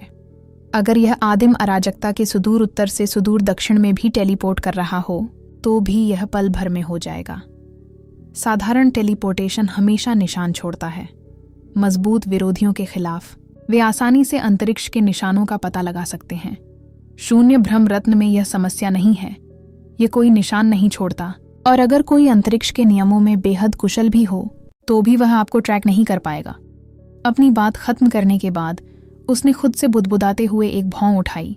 अजीब बात है, कबिश अपने साथ एक शून्य भ्रम पत्थर क्यों ले जाएगा, और मरने से पहले उसने इसका इस्तेमाल क्यों नहीं किया? क्या इसका मतलब यह है कि इसे अपने ऊपर लेना एक अतिरिक्त जीवन पाने जैसा है? ध्रुव ने पूछा। बेशक, इसे ईश्वरीय क्षेत्र में सबसे शक्तिशाली जीवन रक्षक खजाना माना जाता है। सोफिया हंसा। अगर किसी दिन तुम खुद को किसी राज्य के राजा जैसे व्यक्ति द्वारा किसी मुश्किल में फंसा पाओ तो तुम आसानी से बच निकल सकते हो। ऐसी दिव्य वस्तु पाने के लिए बधाई हो महोदय। लगता है ऊपर कोई तुम पर नजर रख रहा है। हम्फ। दूर आसमान में छोटी अवनी ने अपनी नाक रगड़ी और हल्की सी खर्राटें निकाली। एकमात्र नकारात्मक पक्ष यह है कि टेलीपोर्टेशन को नियंत्रित नहीं किया जा सकता। कोई भी भविष्यवाणी नहीं कर सकता कि यह आपको कहां भेजेगा। विश्व भेदक स्तर पर स्थानिक शक्ति ऐसी चीज नहीं है जिसे कोई सामान्य व्यक्ति नियंत्रित कर सके। शून्य भ्रम पत्थर वापस लेने के बाद ध्रुव को एक अतिरिक्त सुरक्षा का एहसास हुआ। कबिश के शरीर से ली गई यह छोटी सी चट्टान एक बहुत ही शक्तिशाली जीवन रक्षक खजाना साबित हुई। इसके अलावा अब उसके पास दिव्य 9 सितारा बुद्ध जेड के साथ साथ 2 गहन कल्पना पत्थर भी थे, जिससे उसे दिव्य मार्शल क्षेत्र पर भारी लाभ मिला। कबिश अनगिनत जघन्य कर्मों का अपराधी था, लेकिन उसकी मृत्यु के बाद वह सचमुच ध्रुव का संरक्षक देवदूत था। अमर सम्राट घास के संबंध में कोई खबर? ध्रुव ने पूछा। सोफिया ने सिर हिलाया। मेरे पिता ने अपनी पूरी कोशिश की है। ब्लैक फेदर मर्चेंट गिल्ड से जन्मे, जो वचनों और उपकार दोनों का सम्मान करता है, वे आपके द्वारा दिए गए अनुग्रह और कृपा को कभी नहीं भूलेंगे, और यहाँ तक कि लगातार इस बात पर विलाप करते रहते हैं कि आपका बदला कैसे चुकाया जाए। आपकी जो भी मांग हो, मेरे पिता निश्चित रूप से अपना सर्वश्रेष्ठ प्रयास करेंगे। दरअसल वे आपसे पहले ही उसे ढूंढना चाहते हैं। कृपया निश्चिंत रहें, मुझे विश्वास है कि 1 साल के भीतर हमें कुछ न कुछ परिणाम जरूर मिलेंगे। ध्रुव ने कृतज्ञता में सिर हिलाया। आपकी मदद के लिए धन्यवाद। सोफिया ने धीरे से मुस्कुराकर अपना सिर हिलाया। उसने अपनी खूबसूरत आंखों से ध्रुव को देखा और अचानक लेकिन धीरे से पूछा, क्या मैं पूछ सकती हूँ कि क्या मुझे सरलिंग ध्रुव का असली नाम जानने का सौभाग्य मिला है? उसकी निगाहें पानी की तरह साफ और बादलों की तरह कोमल थीं। उसके इरादे नेक थे। ध्रुव, बिना ज्यादा सोचे समझे ध्रुव ने धीरे से जवाब दिया। उसने शुरू में अपना असली नाम गुप्त रखा था, क्योंकि उसे डर था कि स्नो सॉन्ग दायरे तक खबर पहुंच जाएगी। डार्किया दायरे में रहते हुए उसने सोफिया और अपने बीच पहले से ही काफी विश्वास बना लिया था, इसलिए उसे उससे अपना असली नाम छिपाने की जरूरत महसूस नहीं हुई। उसके होंठ धीरे से आपस में दब गए और उसकी खूबसूरत आंखें चमक उठीं। उसने धीरे से कहा, सोफिया, ये 2 शब्द जिंदगी भर याद रखेगा। साला। सोफिया की बात खत्म होते ही ऊपर से एक छोटी बच्ची की तीखी और कर्कश आवाज आई, जिसने दोनों को चौंका दिया। नन्ही अवनी उतरी और ध्रुव के पास आकर बैठ गई। जीजा जी, आप क्या कर रहे हैं? आप फिर से घायल क्यों हो गए? सोफिया का मुंह खुला का खुला रह गया। उसने रंग बिरंगी पोशाक में उस प्यारी सी परिकठा जैसी राजकुमारी को देखा। सर, उसने आपको जीजा जी कहा? छोटी अवनी ने जैसे ही उसकी उपस्थिति पर ध्यान दिया, उसकी ओर मुड़ी और उसे शक भरी निगाहों से देखते हुए बोली, अरे जीजा जी, ये आंटी कौन है? इससे पहले कि ध्रुव या सोफिया कुछ प्रतिक्रिया दे पाते, छोटी अवनी अचानक तीखी आवाज में चिल्लाई, जीजा जी, आप वास्तव में बड़ी बहन की पीठ पीछे मजाक कर रहे हैं। आप ऐसा कैसे कर सकते हैं? बड़ी बहन ने हमेशा आपके साथ बहुत अच्छा व्यवहार किया है। उन्होंने आपको इतने अन्याय सहने के बाद भी प्यार किया है, लेकिन न केवल आपको उनकी कोई परवाह नहीं है, बल्कि आप वास्तव में किसी दूसरी महिला से लिपटे हुए हैं। आप बहुत क्रूर हैं। वो बड़ी बहन कितनी दयनीय है। छोटी बहन। एक बार जब छोटी अवनी प्रकट हुई तो सोफिया को उससे थोड़ी दुश्मनी महसूस होने लगी। सर, और मैं वास्तव में नहीं है। जीजा जी। छोटी अवनी को इस बात की परवाह नहीं थी कि वह क्या कहने जा रही है, और वह ऊंची आवाज में ध्रुव को डांटती रही, तुम इसके लिए बड़ी बहन को क्या जवाब दे सकते हो? और यह औरत न केवल बड़ी बहन से बड़ी है, बल्कि बड़ी बहन से भी बदसूरत है। और वह बड़ी बहन जितनी कोमल नहीं है, सिवाय इसके कि उसकी छाती थोड़ी बड़ी है। वह बड़ी बहन की बराबरी कैसे कर सकती है? छी। असल में मैं बड़ी बहन को बताने घर जा रही हूँ। वह तुम्हें हमेशा के लिए नजरअंदाज कर देगी। सोफिया खड़ी हो गई। उसके मुंह पर एक हल्की सी मुस्कान आ गई। सर, लगता है आपको कुछ घरेलू काम निपटाने हैं। सोफिया पहले निकल जाएगा। जैसे ही मुझे जानकारी मिलेगी मैं तुरंत आपसे संपर्क करूंगा। छोटी अवनी की लगातार डांट फटकार के बीच सोफिया उड़ गया। ध्रुव ने हाथ बढ़ाकर छोटी अवनी के मशीन गन जैसे मुंह को ढक दिया। ठीक है, बहुत हो गया, अपनी एक्टिंग बंद करो। थप्पड़। छोटी अवनी ने अपनी हथेली से उसका हाथ दूर फेंका और उसका चेहरा गुस्से से लाल हो गया। वह गुस्से से बोली, कौन नाटक कर रहा है? अब बोलो, तुम्हारा और उस औरत का क्या रिश्ता है? तुमने उसे बहकाया था या उसने तुम्हें बहकाया था? हमारे बीच ऐसा हास्यास्पद रिश्ता नहीं है जिसके बारे में आप सोच रहे हैं। बकवास। फिर तुम दोनों इतने पास पास क्यों बैठे थे और तुम्हारी बातचीत इतनी जीवंत क्यों थी? हम्फ। ध्रुव ने आंखें घुमाई। ठीक है ठीक है ठीक है, बस इसे ऐसे समझो जैसे मैं उसके साथ खिलवाड़ कर रहा हूं, लेकिन इसका तुमसे क्या लेना देना है? इसका मुझसे कोई लेना देना कैसे नहीं हो सकता? छोटी अवनी की आवाज एक सप्तक ऊंची हो गई। आप मेरे जीजा हैं, आपकी तो पहले से ही मेरी बड़ी बहन है। आप किसी दूसरी औरत के साथ कैसे खिलवाड़ कर सकते हैं? हा हा। ध्रुव जोर से हंस पड़ा। छोटी बच्ची, भले ही तुम अपनी भूमिका के प्रति इतनी समर्पित हो कि तुम्हें वास्तविकता का एहसास ही न रहा हो, फिर भी तुम्हें एक बात तो साफ समझनी ही चाहिए। मैंने तुम्हें पहले भी कहा है, अवनी मेरी पत्नी नहीं, मेरी मालकिन है। अरे! छोटी अवनी स्तब्ध रह गई। उसने कई बार पलकें झपकाईं और उसकी आवाज कमजोर पड़ गई। क्या ऐसा है? मुझे ये याद क्यों नहीं आ रहा? किसे फर्क पड़ता है? मैंने तो तुम्हें जीजाजी कहना शुरू कर दिया है, इसलिए तुम्हें किसी और औरत के करीब आने की इजाजत नहीं है। करीब आने की इजाजत नहीं है। ध्रुव आगे बढ़ा और धीरे धीरे खुद को लिटिल अवनी के चेहरे के पास लाते हुए बोला, जब भी तुम चाहो मुझे ढूंढ लेना, मैं इस बारे में नहीं पूछूंगा, लेकिन मुझे ऐसा क्यों लगता है कि मेरे करीब आने के लिए तुम्हारे पास कोई खास योजना है। तुम असल में कौन हो? ध्रुव की तीखी निगाहों के नीचे छोटी अवनी थोड़ी घबरा गई, लेकिन उसकी नजरें फिर भी उसकी नजरों से नहीं हटी, मानो दो चमकते सितारे उसकी आंखों में वापस आ गए हों। मैं जाहिर तौर पर तुम्हारी सबसे खूबसूरत और प्यारी छोटी ननद हूँ। मेरे देवर होने के नाते तुम्हें मेरी बात माननी चाहिए। अब से उस औरत के ज्यादा करीब मत आना। असल में किसी और औरत के करीब मत आना, वरना हम्फ। उसने उसे चेतावनी देते हुए एक गहरी और धमकी भरी नजर से देखा। फिर वह पलटी और बिना पीछे मुड़े चली गई। लिटिल अवनी जिस दिशा में गई थी उस ओर देखते हुए ध्रुव ने भौहें चढ़ाना शुरू कर दिया और वह गहरी सोच में डूबने लगा।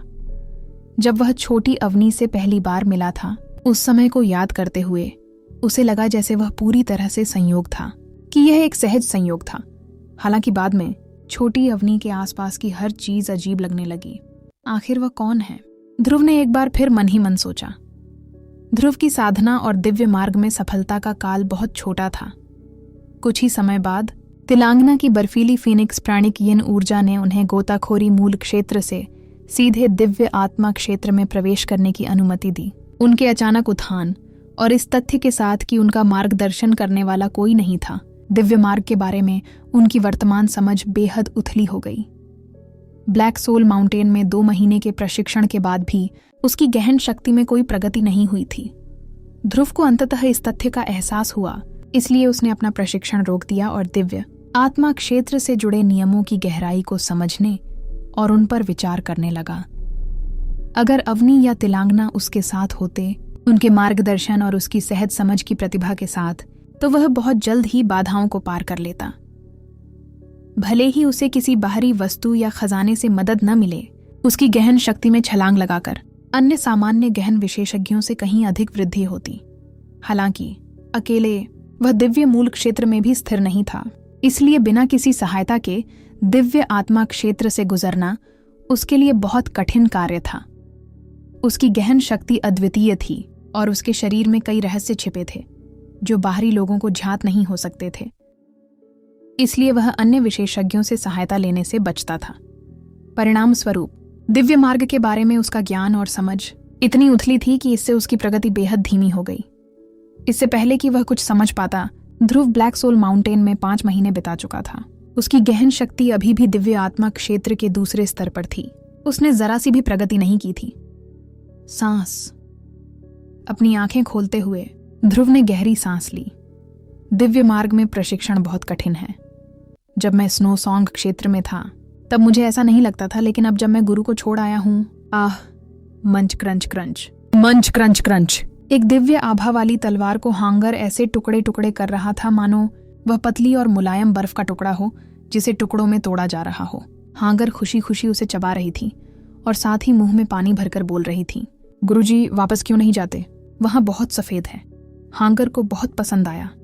अगर मैं वापस गया तो गुरु मुझे मार डालेंगे। अगर मैं मर गया तो तुम भी भूख से मर जाओगे। आदिकालीन गहन संदूक पर घटी घटनाओं और तिलांगना की विक्षिप्त अवस्था और चीखों को याद करते हुए उसने गहरी सांस ली और अपना माथा पोंछा। लगता है अब हमें सिर्फ अमर सम्राट घास की ही तलाश है। ध्रुव के ध्वनि संचरण जेड से अचानक गहन ऊर्जा के तीव्र कंपन आने लगे। उसने झट से उसे उठा लिया। सर, अमर सम्राट घास की खबर है। ध्रुव जल्दी से उठ खड़ा हुआ। ये कहाँ है?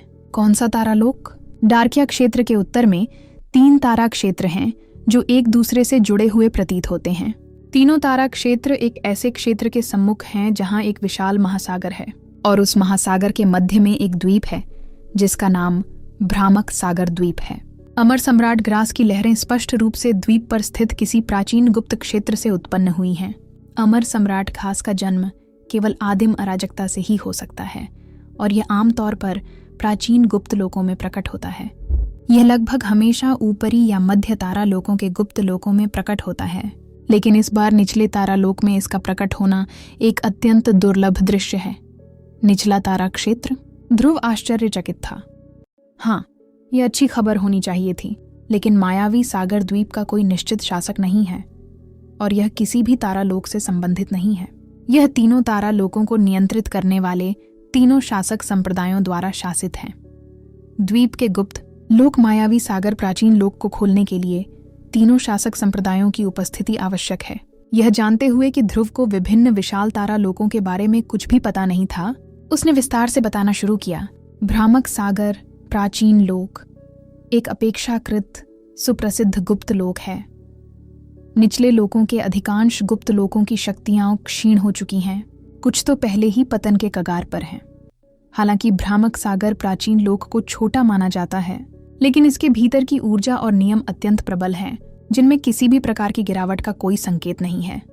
हर बार जब वे इस लोक को खोलते हैं तो कई सौभाग्यपूर्ण मुठभेड़ें और अवसर हमेशा सामने आते हैं। इसलिए 3 तारा लोकों के लोग भ्रामक सागर प्राचीन लोक को एक महान खजाना मानते हैं, लेकिन उन्होंने इसकी अत्यधिक खोज नहीं की है और वे इसे केवल हर 50 साल में ही खोलते हैं। इसका उपयोग मुख्यतः अपने अनुयायियों को संयमित करने और सौभाग्यपूर्ण मुठभेड़ों की तलाश करने का अवसर देने के लिए किया जाता है। कौन उम्मीद कर सकता था कि इस बार इसे खोलने पर उन्हें इतना उच्च कोटि का आभा मंडल मिलेगा। अमर सम्राट घास एक ऐसी वस्तु है जिसकी कामना तो की जा सकती है, लेकिन वह ऊपरी तारा मंडलों में संयोग से ही मिलती है। निचले तारा मंडल में तो इसकी उपस्थिति की बात ही छोड़ दीजिए। एक बार जब 3 बड़े तारा मंडलों के राजा इसकी आभा का पता लगाकर इसकी पुष्टि प्राप्त कर लेंगे तो वे निश्चित रूप से स्वयं मायावी सागर द्वीप की ओर प्रस्थान करेंगे। हो सकता है कि वे पहले से ही मायावी सागर प्राचीन मंडल में एकत्रित हो चुके हों।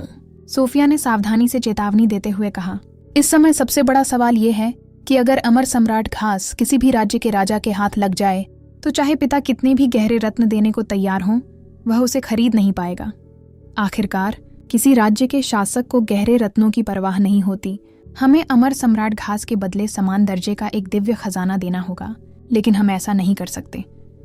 इसलिए हालांकि हमारे पास खबर है, लेकिन इसकी कोई खास उम्मीद नहीं है। मुझे उम्मीद है कि ल्यूसरीसी आइलैंड कहाँ है? ध्रुव ने जल्दी से पूछा। क्या उस स्थान के पास कोई टेलीपोर्टेशन संरचना है? सोफिया तुरंत उसके इरादे समझ गया और बेचैनी से बोला, सर, आपको ऐसा इरादा नहीं रखना चाहिए। मायावी सागर द्वीप उन 3 सितारा लोकों द्वारा साझा किया जाता है। आमतौर पर आम बाहरी लोगों को इस पर पैर रखने की इजाजत नहीं होती और ऐसी घटना घटने पर वे निश्चित रूप से किसी को भी इस जगह के पास नहीं आने देंगे। आगे कोई भी जानकारी पूरी तरह से गुप्त रखी जाएगी। है या नहीं है? ध्रुव ने एक बार फिर जोर दिया। वास्तव में है। डार्किया क्षेत्र वास्तव में भ्रमकारी सागर द्वीप से बहुत दूर नहीं है, अन्यथा हमें इतनी जल्दी खबर नहीं मिलती। मैं अभी दरकिया शहर जा रहा हूँ।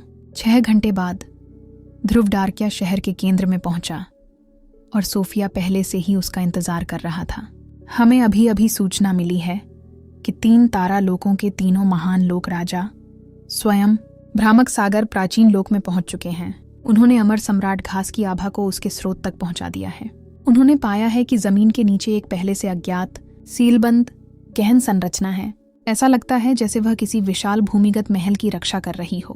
क्या इसका मतलब यह है कि अमर सम्राट ग्रास को उस भूमिगत महल के भीतर होना चाहिए? ध्रुव ने गंभीरता से पूछा। ऐसा ही होना चाहिए। हालांकि वह सीलिंग गहन संरचना बहुत लंबे समय से मौजूद है, लेकिन उसकी अवशिष्ट शक्ति अभी भी भयावह रूप से प्रबल है। 3 लोकों के राजाओं के संयुक्त प्रयास भी इसे कम समय में नहीं तोड़ पा रहे हैं। लेकिन जैसे जैसे समय बीतता है, अगर यह खबर फैलती है और मध्य या ऊपरी तारा लोकों को अमर सम्राट घास के अस्तित्व का पता चलता है, भले ही वह उनका क्षेत्र हो, तो वे अमर सम्राट घास को प्राप्त करने के बारे में भूल सकते हैं। इसलिए अभी तीनों शासक संप्रदायों ने इस खबर को फैलाने और अपने 3 तारा लोकों के सभी बड़े संप्रदायों और विशेषज्ञों को इस संरचना को तोड़ने के लिए एकत्रित होने के लिए आमंत्रित करने में अपना पूरा प्रयास किया है। संरचना को तोड़ने में मदद के लिए उनकी शर्त यह है कि उनके संप्रदाय अपने कुछ शिष्यों को तीनों शासक संप्रदायों के साथ भ्रामक सागर प्राचीन क्षेत्र का पता लगाने के लिए भेज सकेंगे।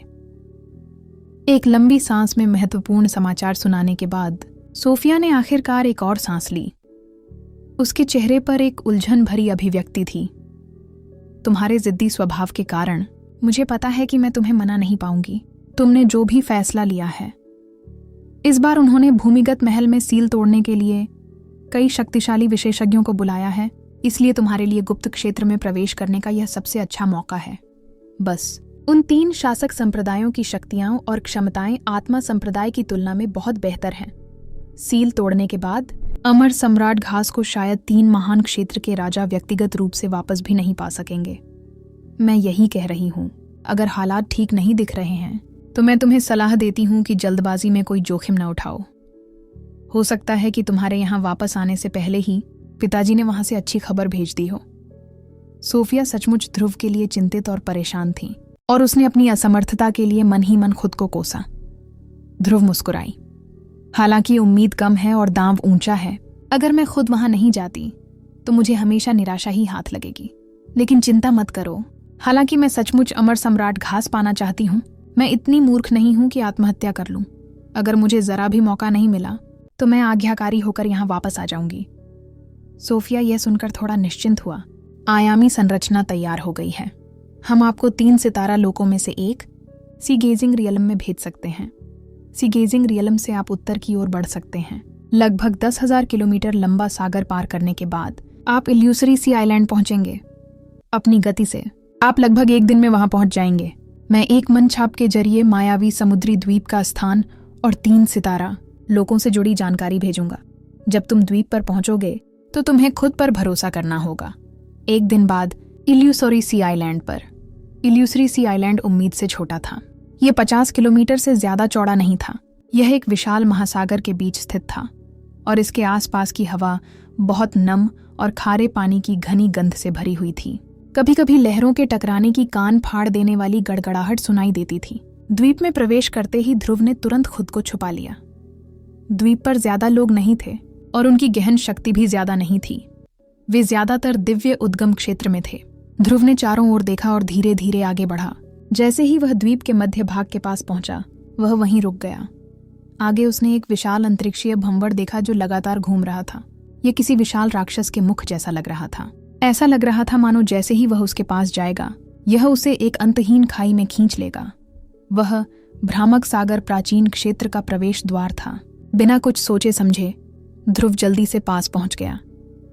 प्रवेश द्वार के आसपास लगभग 1 दर्जन लोग पहरा दे रहे थे। उनकी धीमी चाल और हाव भाव देखकर उनकी पहरेदारी बेमानी लग रही थी। आज जो लोग गुप्त क्षेत्र में दाखिल हुए थे वे तीनों लोगों के सर्वोच्च विशेषज्ञ थे, तो उन्हें पहरा देने की क्या जरूरत थी? उन्हें वहां सिर्फ इसलिए रखा गया था ताकि शायद कोई भी अनजान व्यक्ति प्रवेश द्वार के पास आ जाए, उसे भगाया जा सके। डार्किया क्षेत्र छोड़ने से पहले सोफिया ने ध्रुव को बार बार बताया था कि तीनों महान लोगों के राजा गुप्त क्षेत्र में प्रवेश कर चुके हैं और सील तोड़ने की कोशिश कर रहे हैं। सील जल्द से जल्द तोड़ने के लिए उन्होंने निमंत्रण और दबाव का इस्तेमाल करके अपने अपने तारालोकों से बड़ी संख्या में विशेषज्ञों को अपने साथ बुला लिया। इस समय गुप्त क्षेत्र में जो कुछ घटित हो रहा था उसका सबसे उपयुक्त वर्णन हत्यारे शार्कों का पागल नृत्य कहा जा सकता है। 3 दिव्य राजा और बड़ी संख्या में दिव्य आत्मा क्षेत्र के विशेषज्ञ उस गुप्त क्षेत्र में थे। वह एक छोटी मछली की तरह था जो शार्क के समूह का भोजन चुराने के लिए आगे बढ़ रही थी। मैं पहले से ही यहां हूं, पीछे हटने का कोई कारण नहीं है। अपनी अदृश्य अवस्था को बनाए रखते हुए ध्रुव तेजी से भंवर के पास पहुंचा। उसने अपने बाएं हाथ को गौर से देखा। 3 बड़े तारा लोकों की संयुक्त शक्तियों के चंगुल से कुछ छीन पाना निश्चित रूप से असंभव था। उसकी यह यात्रा आवेग और उग्रता के क्षण में नहीं हुई थी। ऐसा इसलिए था क्योंकि उसे आकाशीय विषमोती की मदद मिली थी। आकाशीय विषमोती के मार्गदर्शन से वह अमर सम्राट घास के स्थान का पता लगाने में सफल रहा। हालांकि 3 बड़े तारालोकों के विशेषज्ञों के सामने यह सहायता सबसे कमजोर मानी जा सकती थी। भंवर में प्रवेश करने के बाद उसकी अदृश्यता निश्चित रूप से गायब हो जाएगी। सुरक्षा के लिए जब ध्रुव करीब पहुंचे तो उन्होंने बिना आवाज किए अपना लाल तितली क्षेत्र छोड़ दिया, जिससे पहरा दे रहे सभी शिष्य समाधि में चले गए। जिस क्षण उन्हें होश आया, ध्रुव भंवर में गायब हो चुका था। जैसे ही वह अंतरिक्ष से होते हुए गुप्त क्षेत्र में पहुंचा, वहां की हवा और कानूनों का आभा मंडल स्पष्ट रूप से बदल गया। इससे पहले कि ध्रुव अपने आसपास के वातावरण का निरीक्षण कर पाता, उसने लगातार विस्फोटों की बौछार सुनी। लगभग 50 किलोमीटर आगे अनगिनत तेज चमकीली चमकती हुई गहरी रोशनियां थीं, जो कभी न खत्म होने वाली गड़गड़ाहटों के साथ थीं। उस दिशा से एक प्रचंड आभा मंडल तेजी से आता हुआ महसूस किया जा सकता था। ध्रुव ने अपनी भौहें उठाईं। बिना सोचे समझे वह तेजी से उस जगह के करीब पहुंच गया। जल्द ही उस गहरी रोशनी का स्रोत आगे विशेषज्ञों की कई आकृतियों में बदल गया। जमीन चारों तरफ से दरारों से भरी हुई थी और दरारों और खाइयों के बीच में लगभग 30 मीटर ऊंची एक गहरी संरचना थी जो सीलन जैसी थी। हालांकि यह कमजोर दिख रही थी, लेकिन इसके चारों ओर एक बहुत ही घना प्राचीन आभा मंडल था, मानो यह पूरी तरह से चमकते गहरे पत्थरों से बना हो। इस संरचना के ऊपर हवा में तैरती हुई लगभग 100 आकृतियां थीं। उन्होंने अपनी गहरी ऊर्जा को मुक्त करके उसे एक भयानक गहरी ऊर्जा की धारा में समेट दिया था, जो लगातार सीलन पर प्रहार कर रही थी। यदि निचले तारा क्षेत्रों से कोई भी गहन विशेषज्ञ यहाँ होता, चाहे उसकी पहचान कुछ भी हो, तो वे सभी इस दृश्य को देखकर अचंभित हो जाते। यह एक गहन संरचना पर प्रहार करने वाले 100 से अधिक गहन चिकित्सकों की संयुक्त शक्तियों का परिणाम था, जिनमें से कोई भी दिव्य आत्मा क्षेत्र के अधीन नहीं था। निचले तारा मंडलों में एक दिव्य राजा को ईश्वरीय अस्तित्व माना जाता था। निचले तारा मंडलों में से केवल लगभग आधे में ही कोई दिव्य राजा था। उनमें से अधिकांश में सबसे शक्तिशाली केवल दिव्य आत्मा मंडल में ही थे। केवल बहुत कम संख्या में निचले तारा मंडलों में 2 या अधिक दिव्य राजा थे। इसलिए दिव्य आत्मा क्षेत्र के विशेषज्ञों को निचले तारा क्षेत्रों में अजेय अस्तित्व माना जाता था। फिर भी उनमें से 100 से अधिक यहाँ उपस्थित थे। ध्रुव निरंतर गहन ऊर्जा की चमक को घूरता रहा। उसने केंद्र की ओर देखा। 100 से ज्यादा दिव्य आत्मा क्षेत्र विशेषज्ञों के केंद्र में 3 आकृतियां थीं, और उन तीनों से निकलने वाली गहन ऊर्जा अन्य 100 दिव्य आत्मा विशेषज्ञों की संयुक्त ऊर्जा से भी ज्यादा भयावह थी। उनके चारों ओर का आभा मंडल सभी दिव्य आत्मा विशेषज्ञों को दबाने में सक्षम था। वे 3 दुर्गम पर्वतों की तरह थे, जो दृष्टि में आने वाली हर चीज को दबा रहे थे और वहां मौजूद हर किसी में भय पैदा कर रहे थे। यह तिकड़ी निस्संदेह 3 सितारा क्षेत्रों के राजा थे, जो इस गुप्त क्षेत्र को साझा करते थे। सोफिया की जानकारी के आधार पर ध्रुव ने बहुत जल्दी उन्हें पहचान लिया। बाईं ओर एक अधेड़ उम्र का आदमी था, जिसकी कदकाठी पहाड़ जैसी थी और उसका व्यवहार बिजली की तरह प्रभावशाली था। वह समुद्र दर्शन क्षेत्र का महान राजा और समुद्र दर्शन क्षेत्र के शासक, समुद्र मोड़ने वाले दिव्य संप्रदाय का संप्रदाय गुरु भी हो सकता है, हान कुआन। दाईं ओर एक आदमी था जो एक भव्य सुनहरे वस्त्र पहने हुए था। वह देखने में कुलीन लग रहा था, फिर भी उसका व्यक्तित्व दुष्ट और खतरनाक था।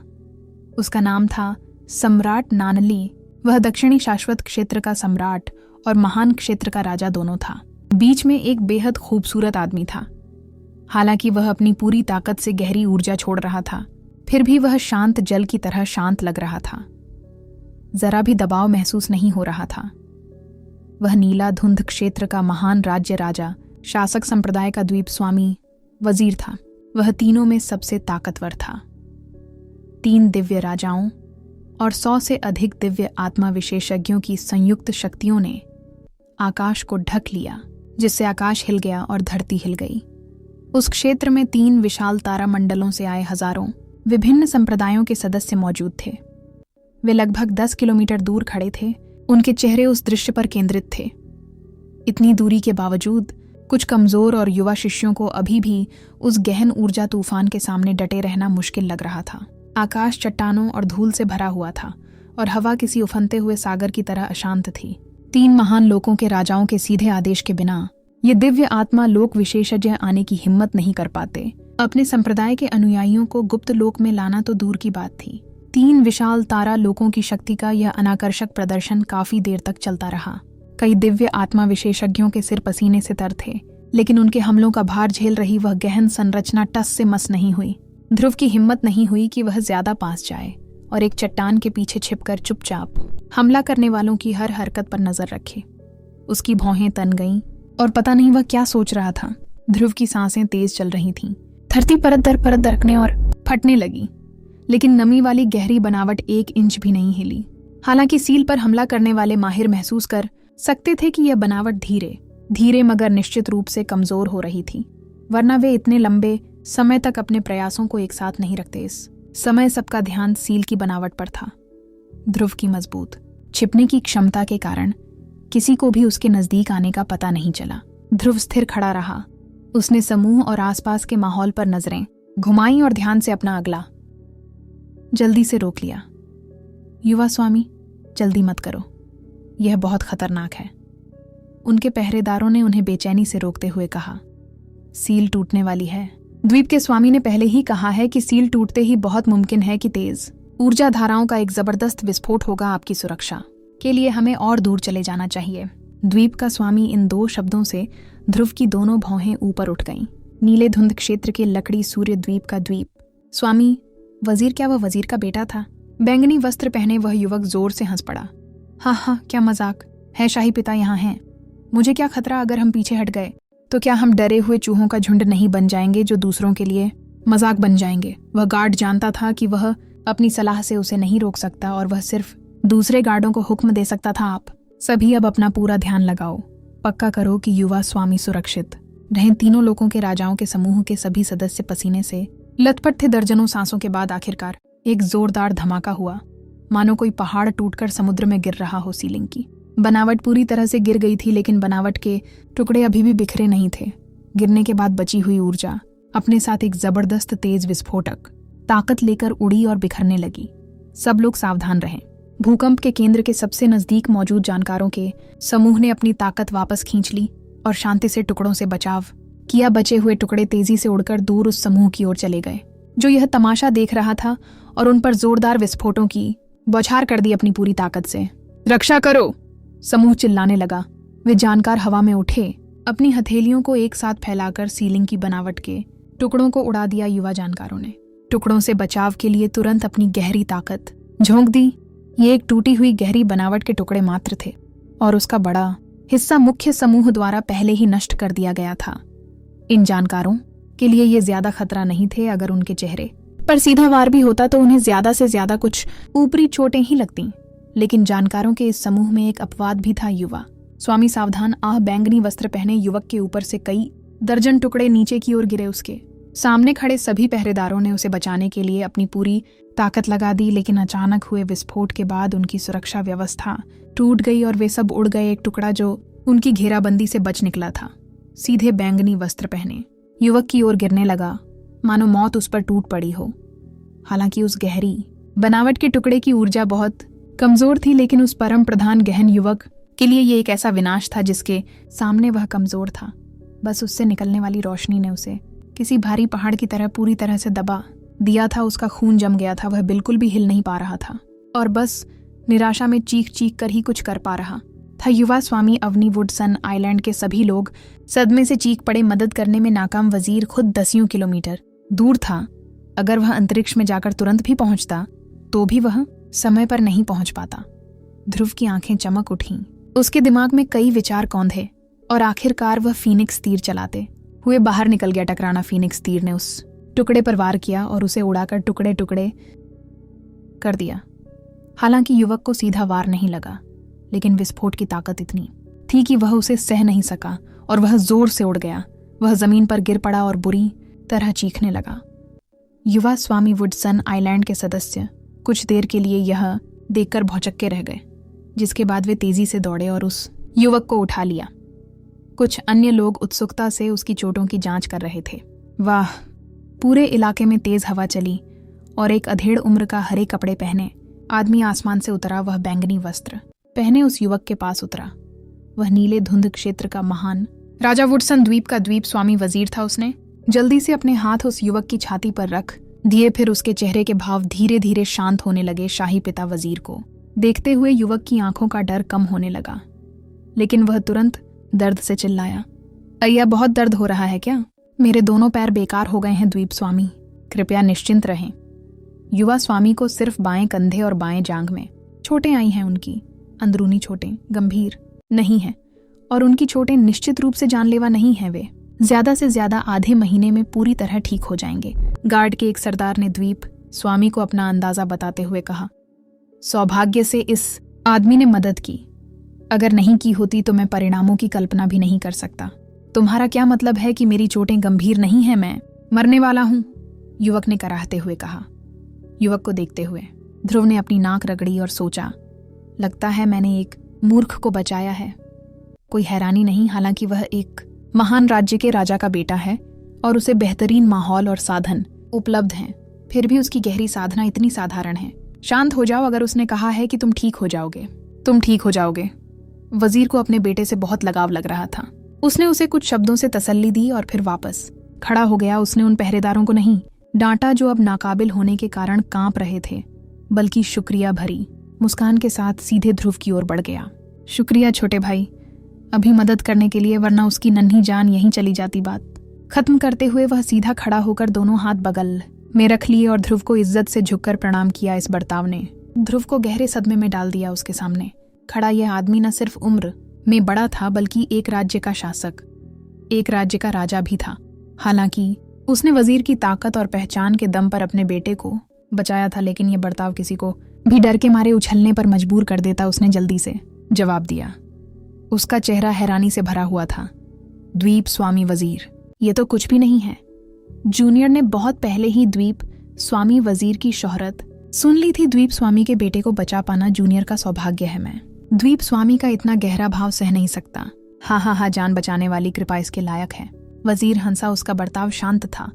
उस पर किसी भी तरह का दबाव या दबदबा नहीं था जो किसी राज्य के शासक पर होता है। वह मुड़ा, अवनी जल्दी करो और अपने मददगार का शुक्रिया अदा करो। आह! बैंगनी वस्त्र पहने युवक अभी भी दर्द से कराह रहा था। उसने ध्रुव को तेज निगाहों से देखा और चिल्लाया, मैं उसका शुक्रिया क्यों करूं? उसने तो मेरी जान ही ले ली थी। अगर वो ना होता और अगर शाही पिता ने खुद कोई कदम उठाया होता तो मैं, वाह कितना दर्द हो रहा है। ध्रुव, आह! वजीर ने ध्रुव की ओर मुड़ते हुए सिर हिलाया। छोटे भाई, नाराज मत हो मेरे बेटे। कैसे आए यहाँ? आने के पीछे तुम्हारा क्या इरादा है? ये बिल्कुल भी आसान नहीं लगता सोनाकर हंसे। इस बार हमने 3 सितारा क्षेत्रों के सभी बड़े समुदायों को बुलाया है और इस पुराने क्षेत्र को खोला है। हमने पूरी सावधानी बरती है। यहाँ आना इतना आसान नहीं है। मैंने कभी सोचा भी नहीं था कि यहाँ कोई इतना दुस्साहस करने वाला भी होगा। अरे अरे, छोड़ो छोड़ो, ये बस एक छोटी सी बात है। वजीर ने हाथ हिलाया। वह ध्रुव की ओर मुड़ा। हालांकि तुम्हारी साधना और योग्यताएं साधारण नहीं हैं, फिर भी यह सच है कि तुम 3 तारा लोकों में से किसी से नहीं हो। इस पुराने गुप्त लोक में घुसना सच में ठीक नहीं है। हालांकि चूंकि तुम्हारा कोई बुरा इरादा या दुष्ट साजिश नहीं है और तुमने मेरे बेटे की जान भी बचाई है, इसलिए हम इस मामले को आगे नहीं बढ़ाएंगे। तुम्हें दूसरे समुदायों के साथ मिलकर अपनी खोज शुरू करनी चाहिए। अगर तुम्हें कोई अचानक मुलाकात हो या कोई खजाना मिले तो तुम उसे अपने पास रख सकते हो। ध्रुव का डरा हुआ चेहरा गायब हो गया और उसकी जगह खुशी ने ले ली। शुक्रिया आइलैंड मास्टर वजीर। ये जूनियर आइलैंड मास्टर वजीर द्वारा मुझ पर दिखाए गए एहसान को कभी नहीं भूलेगा। अब जाओ, वजीर ने दोस्ताना हंसी के साथ कहा। वह सोनाकर और कलामवर की ओर मुड़ा। बूढ़ी लोमड़ी सोनाकर समुदाय प्रमुख कलामवर अब समय आ गया है कि हम ठीक से काम शुरू करें। सीलिंग की गहरी बनावट टूट गई थी और उनके नीचे 10 मीटर चौड़ा एक दरवाजा दिख रहा था, हरे काले। सीढ़ियों की एक कतार नीचे की ओर जाती थी, जहां तक नजर जाती सब कुछ घुप अंधेरा था। किसी को पता नहीं था कि यह जमीन कितनी गहराई तक जाती है। यह भूमिगत महल सच में बहुत गहरा है। कोई हैरानी नहीं कि अमर सम्राट घास की लहरें इतनी कमजोर हैं। तीनों महान राज्य राजा दरवाजे पर खड़े थे, उनके पीछे सभी बड़े दर्जे के लोग, और वे लोग थे जो सीलिंग की बनावट पर हमले में शामिल थे। दूसरे समुदाय पहले से ही बहुत दूर खड़े थे, उनमें से कोई भी पास नहीं था। कलामवर आगे बढ़ा और अपनी आत्मा को भूमिगत महल में भेजा। उसके चेहरे पर सदमा छा गया। हवा बहुत गंदी है, गंदगी की मात्रा इतनी ज्यादा है कि यह गहरी शक्ति और दिव्य समझ को दबा देगी। वजीर भी भौहें चढ़ाने लगा। इस भूमिगत महल की खोज पहले कभी नहीं हुई। ये शायद 10 लाख सालों से भी ज्यादा समय से बंद पड़ा है। अगर हवा गंदी न होती तो ये हैरानी की बात होती, सोनाकर ने आगे कहा। गंदी हवा के अलावा मुझे डर है कि अंदर और भी खतरे होंगे। बूढ़ा वजीर और समुदाय प्रमुख कलामवर सभी ऐसे पुरुष हैं जिनके बेटे बेटियां और परिवार हैं। अमर सम्राट घास के एक छोटे से तने के लिए अपनी जान जोखिम में क्यों डालें? बस इस राजा को अंदर आने दें और आगे की टोह लेने दें। बूढ़ी लोमड़ी सुनाकर तुम्हारी यह पुरानी आदत कभी नहीं बदलेगी, वजीर ने कहा। हमारे समझौते को मत भूलना, कलामवर ने उन्हें याद दिलाया। हम तीनों की ताकत लगभग बराबर है। अगर हम सचमुच आपस में लड़ेंगे तो हर तरफ सिर्फ चोटें और नुकसान ही होंगे, कोई फायदा नहीं होगा। मुझे यकीन है कि आप सभी इस बात को जानते होंगे। समुदाय गुरु कलामवर निश्चिंत रह सकते हैं, वजीर ने आगे कहा। भूमिगत महल में घुसने के बाद जो भी सबसे पहले अमर सम्राट घास पाएगा वह उसकी हो जाएगी। इसके लिए कोई छीना झपट्टी या लड़ाई नहीं होगी। इस भूमिगत महल में अमर सम्राट घास उगने की क्षमता होने के कारण इसमें निश्चित रूप से दूसरे खास खजाने भी होंगे। जो भी अमर सम्राट घास पाएगा उसे इस महल के किसी दूसरे खजाने को छूने की इजाजत नहीं होगी। इस समझौते को हमारे तीनों समुदायों के सभी बुजुर्गों ने देखा है कि लगभग 6 घंटों में मध्यम तारा क्षेत्र, यहाँ तक कि ऊपरी तारा क्षेत्र भी लड़ाई में शामिल हो जाएंगे। हमने सील तोड़ने में पूरा दिन लगा दिया। अगर हम कोई और प्रवेश द्वार ढूंढने की कोशिश करेंगे तो यह अमर सम्राट घास को किसी और को चांदी की थाली में परोसने के बराबर होगा। तो क्या हम बल प्रयोग करके सीधे आगे बढ़ जाएं? हो सकता है कि जहरीला धुआं उतना व्यापक ना हो जितना हम आशंका करते हैं। बहुत अच्छा, फिर मैं समुदाय प्रमुख कलामवर को नेतृत्व संभालने के लिए आमंत्रित करूंगा। हालांकि अमर सम्राट घास महान है, लेकिन उस पर अपनी जान दांव पर लगाना यह राजा कभी नहीं करेगा। वे 3 महान राज्य राजा थे जो अपने राज्य के शिखर पर थे, लेकिन अब जहरीले धुएं के कारण वे अपनी राह पर रुक गए थे। उन्हें ऐसा लग रहा था जैसे अमर सम्राट घास पहले से ही बहुत करीब है, लेकिन वे आधा कदम भी नहीं चल पा रहे थे। उनकी शक्तिशाली दिव्य राजा शक्तियां इस जहर के आगे लाचार थीं। वे अमर सम्राट ग्रास को यूं ही छोड़कर जाने को तैयार नहीं थे। उन्होंने इस भूमिगत महल में प्रवेश करने के लिए बड़ी कीमत चुकाई थी। वे हार मानने को बिल्कुल तैयार नहीं थे। ध्रुव का मन कई संभावनाओं के साथ गणनाएं करने लगा। कुछ ही देर में उसने चुपचाप पीछे हटने का फैसला कर लिया। वह उनसे काफी दूर चला गया और अपनी अदृश्य अवस्था से मुक्त हो गया। वह धीरे धीरे और सावधानी से आगे बढ़ने लगा। उसकी अदृश्यता दूर होने के बाद, हालांकि गंदी हवा का दबाव था, ध्रुव की उपस्थिति तीनों लोगों के राजाओं को तुरंत पता चल गई। एक शक्तिशाली आवाज आई, वहां कौन जा रहा है? दिव्य आत्मा का क्षेत्र कितना अजीब है। अगर तुम मरना नहीं चाहते तो जल्दी से यहां भाग जाओ। तीनों प्रबल दमनकारी आभाएं ध्रुव पर केंद्रित हो गईं। ध्रुव ने गहरी सांस ली और उसके कदम तेज हो गए। वह गंदी हवा की हर परत को चीरता हुआ जल्द ही तीनों लोगों के राजाओं के सामने पहुंच गया। ध्रुव को देखने के बाद तीनों एक साथ चिल्लाए, क्या यह तुम हो? तुम अंदर कैसे आए? क्या वहां पहरेदार नहीं थे? कलामवर गुर्राया। प्रवेश द्वार पर पहरा देने वाले उनके 3 सितारा लोगों के बुजुर्ग थे। उसे विश्वास नहीं हो रहा था कि एक साधारण दिव्य आत्मा लोग ध्रुव जबरदस्ती अंदर घुस सकता है। ध्रुव का चेहरा डर और बेचैनी से भरा हुआ था। उसने जल्दी से जवाब दिया, जूनियर, एक संयोगवश मुलाकात हुई, एक अंतरिक्षीय संरचना में प्रवेश किया और फिर अचानक मैं यहाँ पहुंच गया। मैंने कभी सोचा भी नहीं था कि ये वही भूमिगत महल होगा जिसमें आपके महाराज प्रवेश कर गए। मेरा वहां घुसपैठ करने का कोई इरादा नहीं था। स्थानिक संरचना तीनों राज्य के राजाओं के चेहरे संदेह से भरे थे, लेकिन वे इस पर विश्वास करने से खुद को रोक नहीं पा रहे थे, क्योंकि प्रवेश द्वार से जबरदस्ती अंदर घुसना नामुमकिन होता। सोनाकर ने ठहाका लगाया। इस राजा को याद है, तुम्हारा नाम लिंग युन है। क्या मैं सही कह रहा हूं? गलती से किसी स्थानिक संरचना में घुस गए है क्या? यह सच है। वजीर ने अपना हाथ उठाया। यह संभव हो सकता है। इस गुप्त क्षेत्र में अनगिनत रहस्य छिपे हैं। उदाहरण के लिए इस भूमिगत महल की सीलिंग संरचना हमें कल ही पता चली है। लिंग युन, चूंकि तुम गलती से अंदर आ गए हो इसलिए कृपया प्रवेश द्वार पर वापस चले जाओ। बाहर निकलते समय इस राजा का नाम बताना। कोई भी तुम्हारे लिए मुश्किलें खड़ी नहीं करेगा। अपने आप को दूर करो। सोनाकर उसे एक और नजर देखने की जहमत नहीं उठा सके। ध्रुव ने उम्मीद के मुताबिक वहां से प्रस्थान नहीं किया, बल्कि बोलना शुरू किया। महाराज, जब यह जूनियर यहाँ टहल रहा था तो मैंने हुआ। वजीर ने उस पर कटाक्ष किया। अगर वह कर सकता है तो यह स्वर्ग से हमारी मदद करने के बराबर है। अगर वह नहीं भी कर सकता तो भी तुम्हारा एक बाल भी नहीं झड़ेगा बूढ़े। लोमड़ी, जैसे जैसे तुम बड़े हो रहे हो तुम वाकई और भी उलझते जा रहे हो। सोनाकर ने अपनी दोनों भौहें नीची कर लीं और मुस्कुराए। बूढ़ा आदमी वजीर, सचमुच बूढ़ा आदमी वजीर ही है के। ऐसा लग रहा था कि उसके इस वाक्य में कुछ और ही अर्थ छिपा है, लेकिन उसने अपनी बात जारी नहीं रखी। ध्रुव ने कृतज्ञता के भाव प्रकट किए। मुझे यह अवसर देने के लिए मैं आप सभी का धन्यवाद करता हूँ वरिष्ठों। मैं आपको निराश नहीं करूंगा। हालांकि अगर कनिष्ठ सफल हो जाता है और हम साथ मिलकर प्रवेश करते हैं, और अगर मैं ही अमर सम्राट घास ढूंढने वाला होता हूँ हे तो यह निश्चित रूप से तुम्हारा होगा। यूंचे को उम्मीद नहीं थी कि उसकी बात पूरी होने से पहले ही वजीर ने हंसकर अपनी सहमति दे दी थी। भूमिगत महल में प्रवेश करने से पहले हम तीनों में एक समझौता हुआ था कि अगर हम में से किसी को भी अमर सम्राट घास मिल जाए तो वह उसी का होगा और हमें उसे छीनने की कोशिश नहीं करनी है। अगर तुम सचमुच इस जहरीले धुएं को दूर कर सको और हमें भूमिगत महल में प्रवेश करने दो तो तुम्हें भी समझौते में शामिल किया जाएगा। आखिरकार यह राजा अपनी बात से मुकरने वाला तो नहीं है, और ये दोनों भी बेशर्म बदमाश नहीं हैं। लगता है बूढ़े वजीर को इस बच्चे की जहरीली धुंध हटाने की क्षमता पर सचमुच विश्वास है। खैर, तब इस राजा को एक अद्भुत कारनामा देखने का मौका मिलेगा। सोनाकर ठंडी हंसी हंसते हुए बोले। उन्हें अब भी ध्रुव की बातों पर विश्वास नहीं हो रहा था। वाह, जूनियर को आप पर शक करने की हिम्मत नहीं है। ध्रुव ने सिर हिलाया और फिर बिना कुछ कहे उनके पास से गुजरकर जहरीले धुंध के सामने खड़ा हो गया।